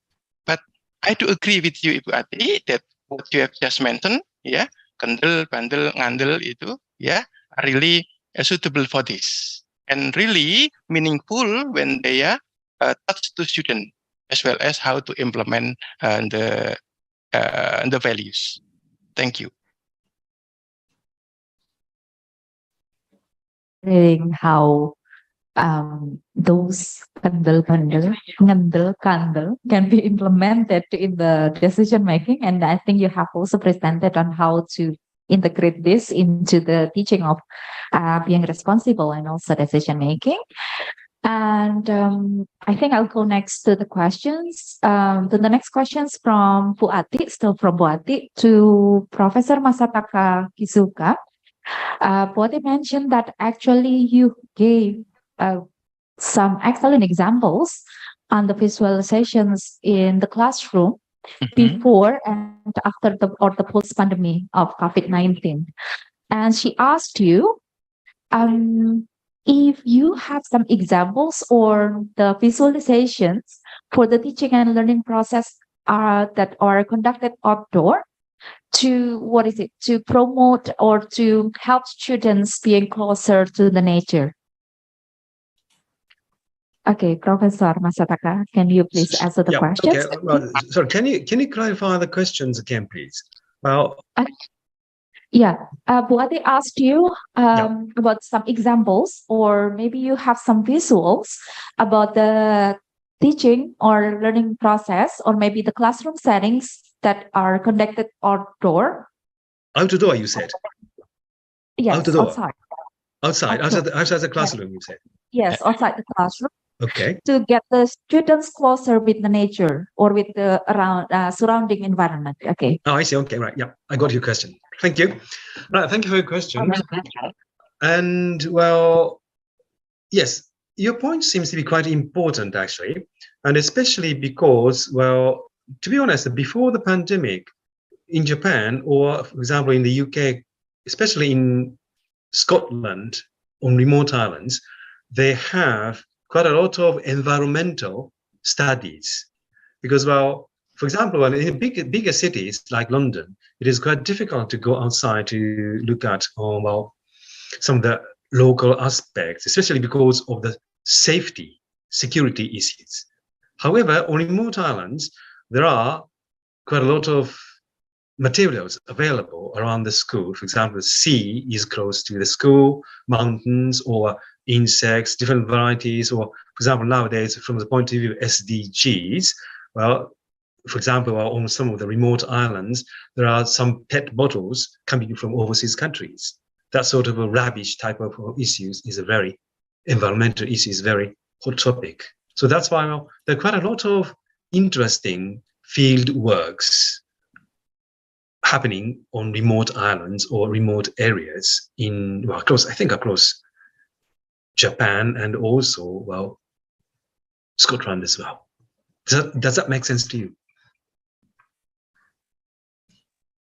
So do you mean that having these outdoor classrooms are mostly conducted on the remote or in remote islands or remote places? Well, not really remote islands, but also we call it topic studies. They have to find the topic of the study. For example, as I mentioned, environment or sea pollution, for example. And based on this topic, children look at or search, for example, Google on the website, and also the books or magazines, materials, and so on. And also, they have to go around their own areas and what has been happening there, and they make kind of presentation sort of things. Well, that's why normally in our case or in other countries as well, this type of study is connected with topic study or research type of study at school. Okay, so I think I think we get the points from the from your previous presentations, which mentioning that the classroom settings actually intertwined with the lessons that we give to our students. So the lesson could be like about pollutions, about the problems we have in our environment, and then how we can bring it into our classroom and make the students understand about what happened around them. And yes. All right. Yeah. Thank you for clarifying it. Yeah, that's true. Yes, that's true. That's an important point. And as I mentioned, there are two kinds of settings necessary in the classroom setting and outside the classroom setting. So as I mentioned, in the case of topic studies, first of all, they have to research on some topic in the classroom, and they have the pre-discussion in the classroom. And then they go outside actually and to look at the situations around the school or around on the island or around the city areas. And then they carry the information they got from outside to the classroom, and then they have a discussion with other students and share information, exchange views and so on, and then make presentations there, or before that, they can contact the professionalists or experts actually and give some comments about their findings and so on. That type of study. Yes, thank you, Professor. Let me repeat your information in Bahasa Indonesia. Is it okay? Yeah, sure. Yeah. Yes, please. Pembelajaran di luar kelas sangat dimungkinkan, terutama ketika kemudian di lingkungan sekitar kita atau di lingkungan sekitar siswa atau peserta didik akan sangat bagus jika kemudian ada masalah yang memang benar-benar perlu untuk dipahami, untuk dimengerti oleh peserta didik. Prosesnya bisa dimulai dari mempelajari apa yang terjadi di sekitar lingkungan peserta didik di dalam kelas, untuk mempelajari secara teoritis atau mungkin juga membawa beberapa evidence atau bukti dari apa yang terjadi di lingkungan. Kemudian siswa atau peserta didik bisa diajak untuk mengunjungi lingkungan yang sebenarnya untuk mempelajari bagaimana problems atau masalah itu benar-benar terjadi di setting sebenarnya, begitu. Kemudian apa yang dipelajari oleh siswa di luar kelas akan dibawa kembali ke dalam kelas untuk dipelajari, untuk dianalisis, untuk dibuat semacam penelitian, dan kemudian siswa akan diminta untuk mempresentasikan hasil belajar, baik itu di dalam maupun di luar ruangan, sebagai sebagai hasil dari proses belajar dari PPM yang bersifat outdoor begitu. Semoga menjawab dan cukup bisa mensummarize this is summarizing the answers given by Professor Masataka. Thank you, Professor, for the very detailed answer to the questions. Thank you. Well, now I'd like to invite some of the participants who have raised their hands. Wait, let me see. Okay, I have two participants who have raised their hands. The first one is from Mbak Amelia Fahrunisa. Maybe the committee, can you please give the access to Mbak? Okay, Mbak Amelia, I think your microphone is already on. Does my voice sound clear? Yes, your voice is clear. Please introduce yourself and then mention the name of the speaker or the presenter that you would like to answer your questions, and then you can give your answer briefly. Thank you. Okay, thank you for this valuable opportunity. Allow me to introduce myself. I am Amelia Fahrunisa, a student of Teacher Professional Education from Sarjana Wiyata Taman Siswa.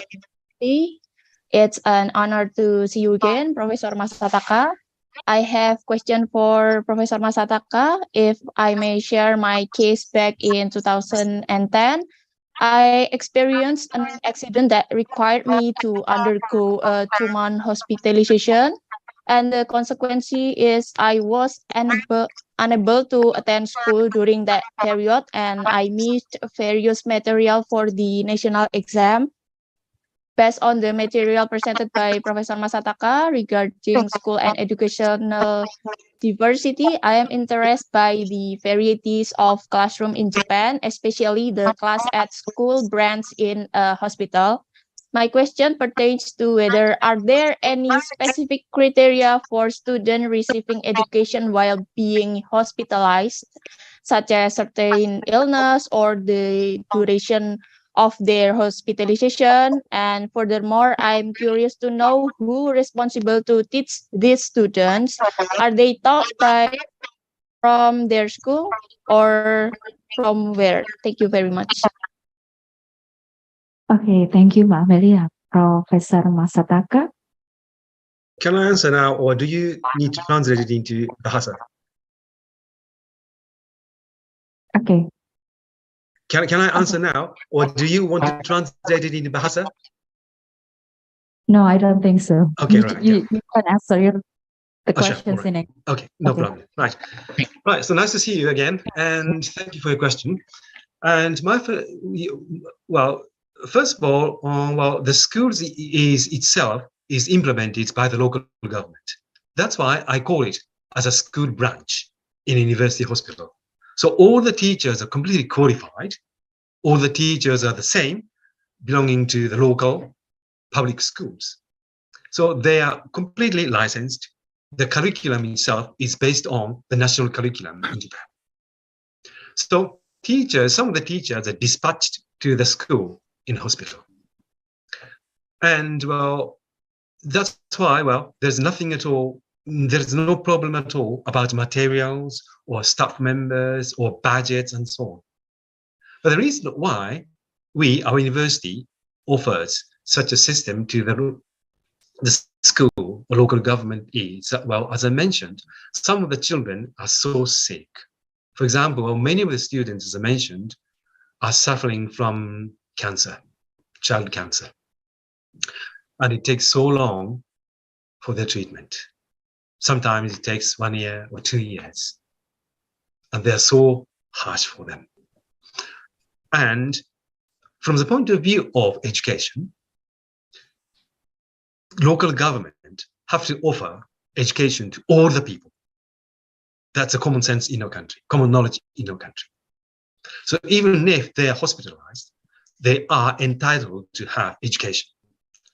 So that is why, as long as the health situation is allowed, possible, children can go out from the hospital ward to the school and to study as other children do in a normal school, mainstream school.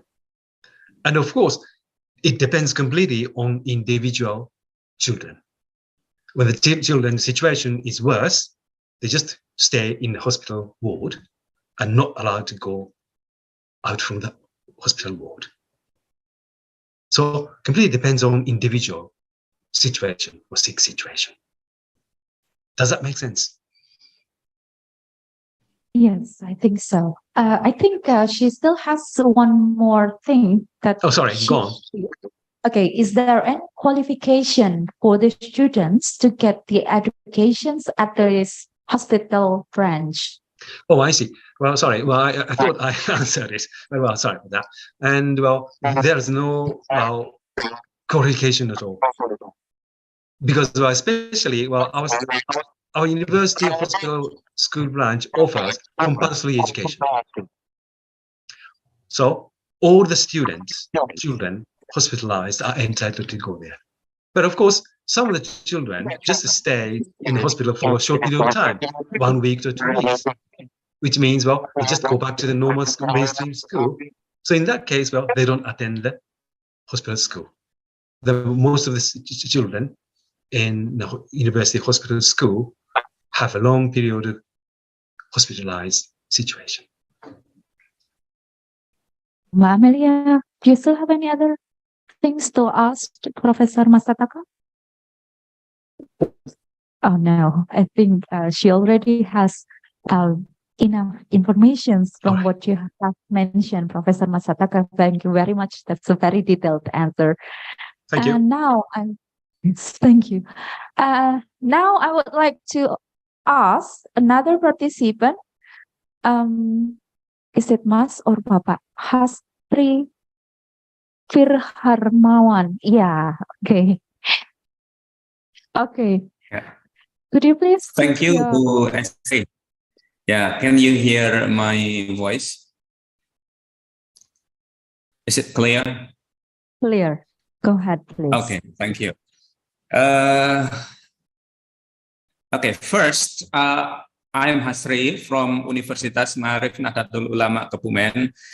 I would like to clarify the name of our university because in a welcoming speech, the Bu siapa ya tadi, Bu Ketua PPG, if not mistaken, mentioned the name of our university. It's Muhammadiyah NU University.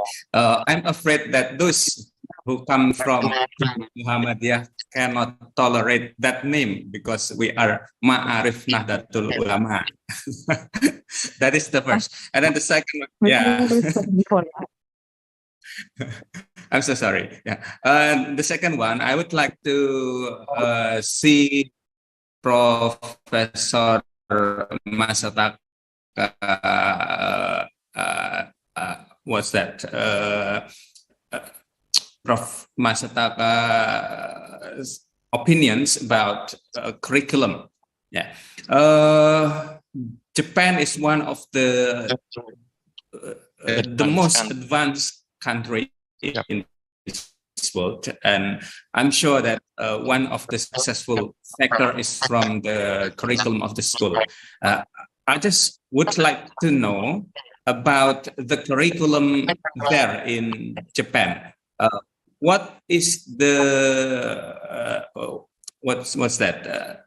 What is the distinction between curriculum in Japan with this curriculum from other countries, so that your country to be a very advanced country? Maybe you can see that from the point of view of the content of the curriculum.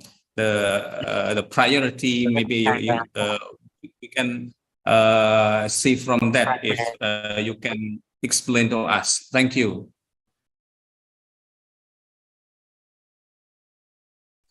Professor Masataka, you can answer the questions now. Okay. Thank you. Right, thank you for the question, and that's an interesting topic actually. And well, we have the national curriculum, which is set by the national government, the Ministry of Education. And well, we have authorized the textbooks, which means, well, textbooks, primary and secondary, or even, well, upper secondary schools, all the textbooks were censored by the national government, local national government. So all the textbooks are standardized, in a sense, in different way of saying. So, in a sense, Japanese education is completely controlled by the national government. So, as the point, as for the curriculum, well, interesting point, which I just your question just reminded me of is, well, in 1988, the United Kingdom, UK, introduced the national curriculum. Before that, there was no such kind of system in the UK, United Kingdom. So, however, when they introduced the national curriculum to the UK, they came over to Japan to look at our situation, because we have quite a long history of national curriculum. It was started actually in 1947, so more than 70 years history of national curriculum. Of course, there are quite a huge debates about the national curriculum, pros and cons, of course. Education should not be controlled by the national government. However, important point is how we can standardize the teaching aspects or contents.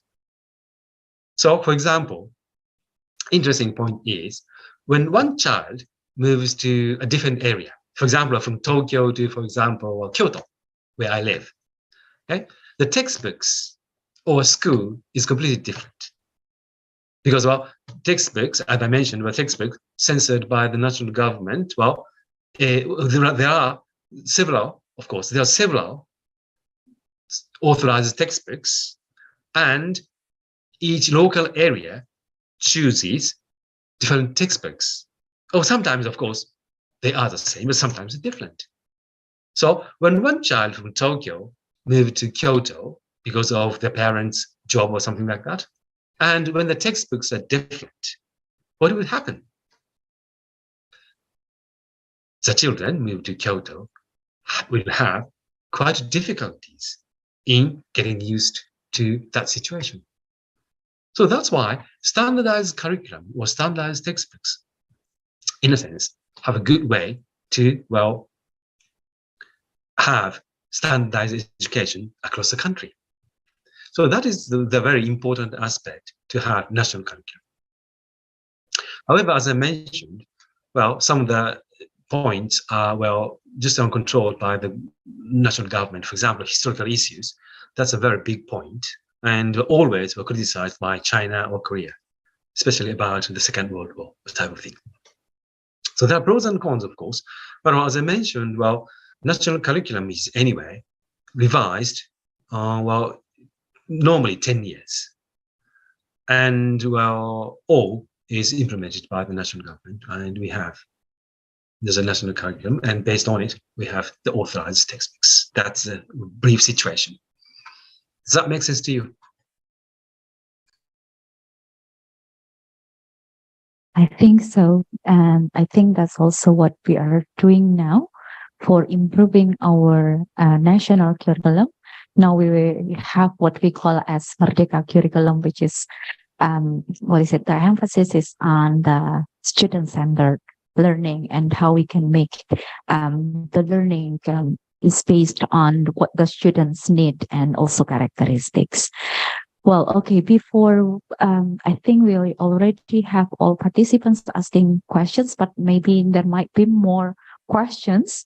So I think it is interesting, an interesting discussions. But before I close these sessions, do you have any closing remarks, Professor Masataka Kisuga or Dr. Kristanto? Maybe you want to give your final thoughts before we end today's session?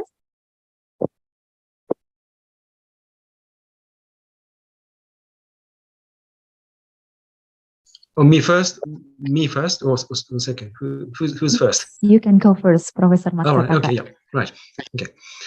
Right, well, My final comment probably relates to the point which just now, the Ms. MC referred to, the national curriculum issue, especially including individualized, personalized education. Now, that's a very important aspect, especially nowadays we have similar kind of situation. Especially the national curriculum includes personalized education, personalized study, or even group study or pair studies or something like that. And also, the main point, especially, the new national curriculum was introduced in the year 2020, 3 years ago. And the biggest change at that time was, research topic should be introduced to the school curriculum. So as I mentioned briefly before, to answer the questions, each school, or to be honest, each school, each local government, local authorities have to focus on some topics to be taken into the school. And each child study or research work on this specific topic and make a presentation and finalize the research topic on some form. So this is prescribed in the national curriculum as well. So that's why, our situation is also, changing towards more individualized, personalized education. And of course, need to say that situation prescribes the classroom settings as well. Needless to say, the internet access must be securely provided to the students. Otherwise, they cannot have research work or something like that. So between 2020 and 2022, all schools, local schools, public schools, were installed high-speed internet. That was implemented by the national government. So classroom settings, as I mentioned, have completely changed, actually.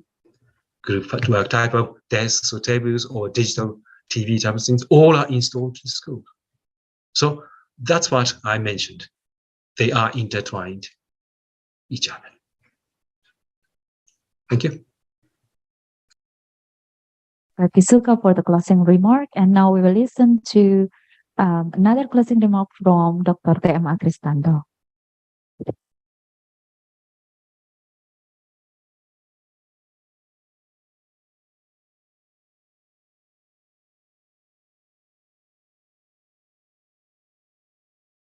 Yeah, still muted. Okay. Yeah.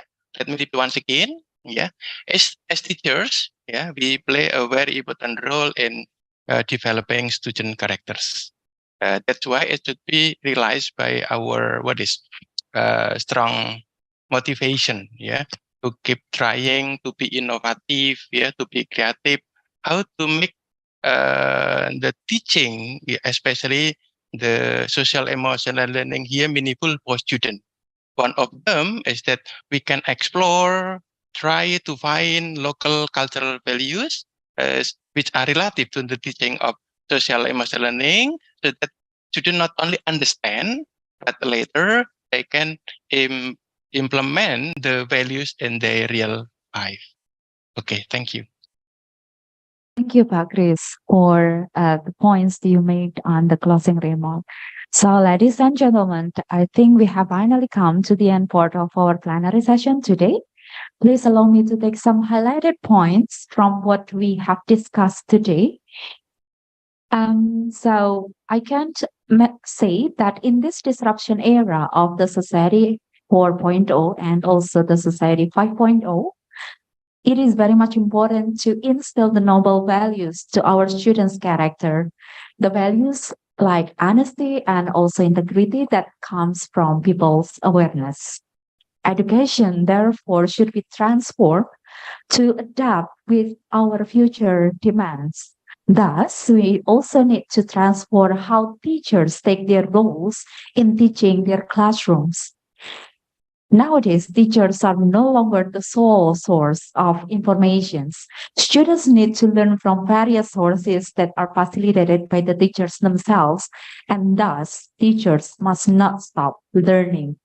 In that way, it will be possible for us to prepare our students to be lifelong learners.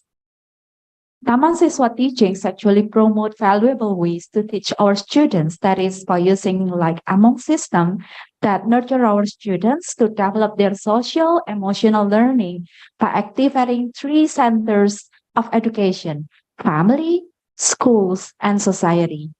However, we need also to note down that school education needs diversity as students learn in different contexts and situations. Students also differ in their learning styles and strategies. Therefore, we need also to reform our classroom settings to meet with our students' needs, potential, and characteristics, as our classrooms are intertwined with the lessons we give to our students. So I think it is also similar to what is proposed in one principle of Taman Siswa teaching, that mentioning how teachers must not change their students' nature, potential, and talents. Rather, they try to nurture those potential to achieve the best version of our students. So I think it is also supported by the fact, like what have mentioned in Thailand, how it is very much important to prepare for a good curriculum, not only for the students, but also for teacher educations that will ensure the quality of teachers by giving them skills, knowledge, and competencies they need for teaching their classes.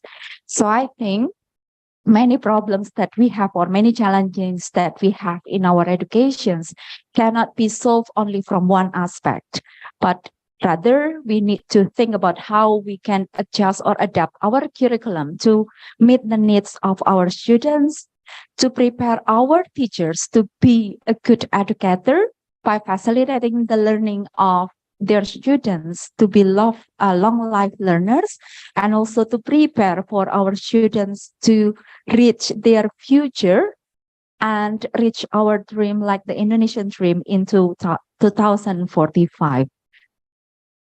So I think that's all what I can conclude for our today's discussion. This is very nice sessions with all the thoughtful points and valuable knowledge we got from all the presenters. So finally, ladies and gentlemen, I would like to express my appreciation and also gratitude to all the keynote speakers, Professor Dr. Syawal Gultom MPD, Professor Masataka Kisuka. Thank you very much, sir, for all the valuable points and informative insights. Dr. Somjai Wacara Punyawo and also Dr. TMA Kristanto, thank you very much for your informative, interesting presentations, and also to all the participants for your active participations. Please give applause for all of us. Thank you. I should also remind everyone that we will be seeing you again on the parallel sessions that will be held after the break. And before I close this session, let me give you a short rhyme, as Miss Laksmi asked me to do so. So she asked me to make a pantun. Do you know what is a pantun, Prof? Rena, we're going to do the battle later on. No, I think I want to give you now. Okay, joining ICO TPE since this morning. Many things to learn as a part of our action. Thank you all presenters for your valuable sharing to show how much we care for education. Big applause. Okay, thank you, Rena, for the rhyme. Thank you. Thank you for you all. And I really enjoyed these sessions. Over to you, Miss Laksmi. Salam. Salam. Okay. Right. So once again, thank you to all keynote speaker and panelists for having shared ideas, thoughts, and experiences. And also thank you, Rena, for nicely moderating the session. And for all audience who has participated in the Q&A session, and also our participants joining our YouTube channel. Warm round of virtual applause, please. Okay, Bapak and Ibu, we are now proceeding to the exchange of certificate of appreciation. Mas Andi and Mas Adit will help in pinning the certificates and also the panelist camera on the screen. So the certificate of appreciation is first presented to our keynote speaker, Professor Dr. Sawal Gultom MPD from Universitas Negeri Medan, Indonesia. In the certificate of appreciation is also presented to all our panel speakers.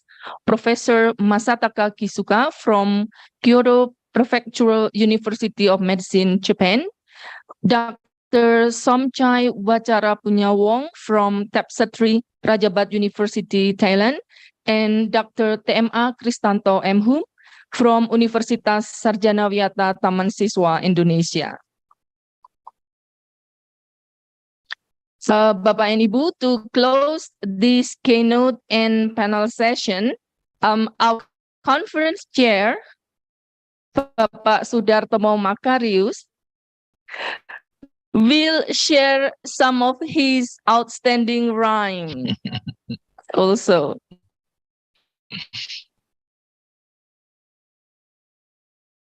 Thank you, Kulasmi. Buah tomat manis rasanya. Wih, sedap. Memetik padi di pagi hari. Belum panas. Terima kasih para hadirin semua. Semoga seminar ini menginspirasi semua. Oke, mantap Bapak. Oke, tepuk tangan Bapak Ibu untuk Pak Tomo.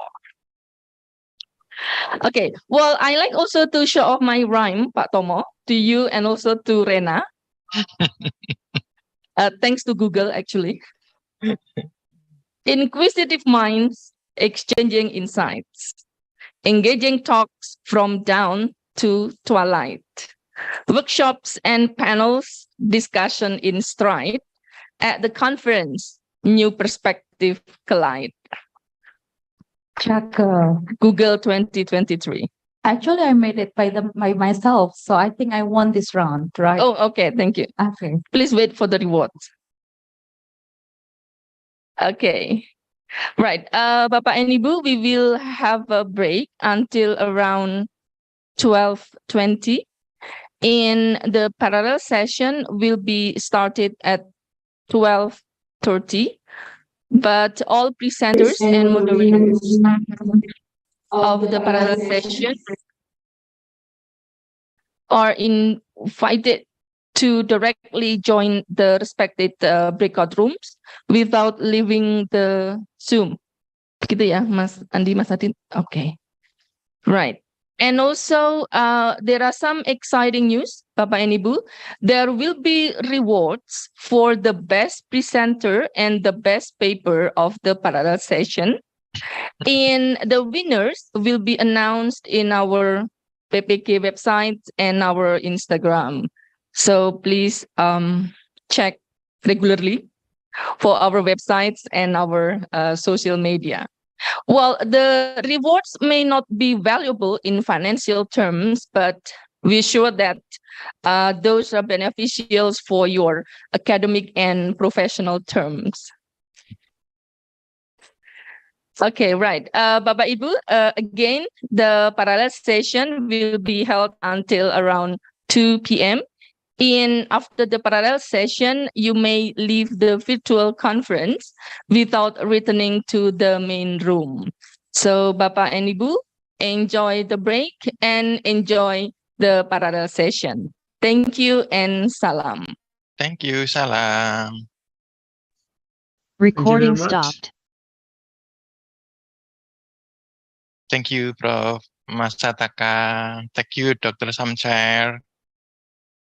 Yeah, thank you very much for everyone. Thank you very much.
Wiyata Taman Siswa is located in the special province of Yogyakarta, Indonesia. It was established by Ki Hajar Dewantara on 15 November 1955. He was the founding father of Taman Siswa and also the first Minister of National Education of the Republic of Indonesia. UST is currently led by Ki Professor Dr. Andes Haji Pardimin MPD, PhD.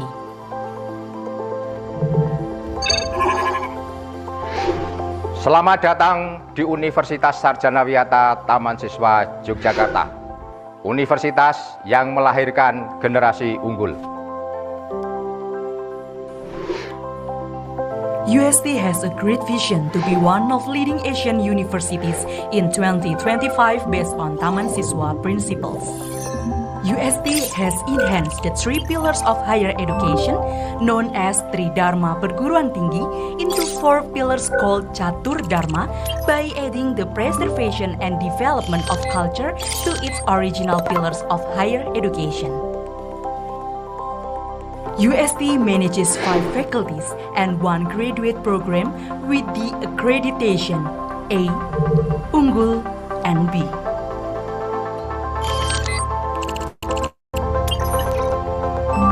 UST is supported by professional lecturers committed to providing quality education. Local students are from 33 provinces in Indonesia. UST also has overseas students from Asian and Middle East countries. UST offers scholarships and grants for local and international students.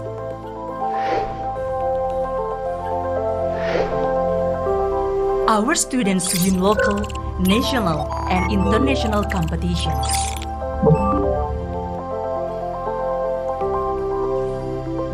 Students are prepared to complete their study on time.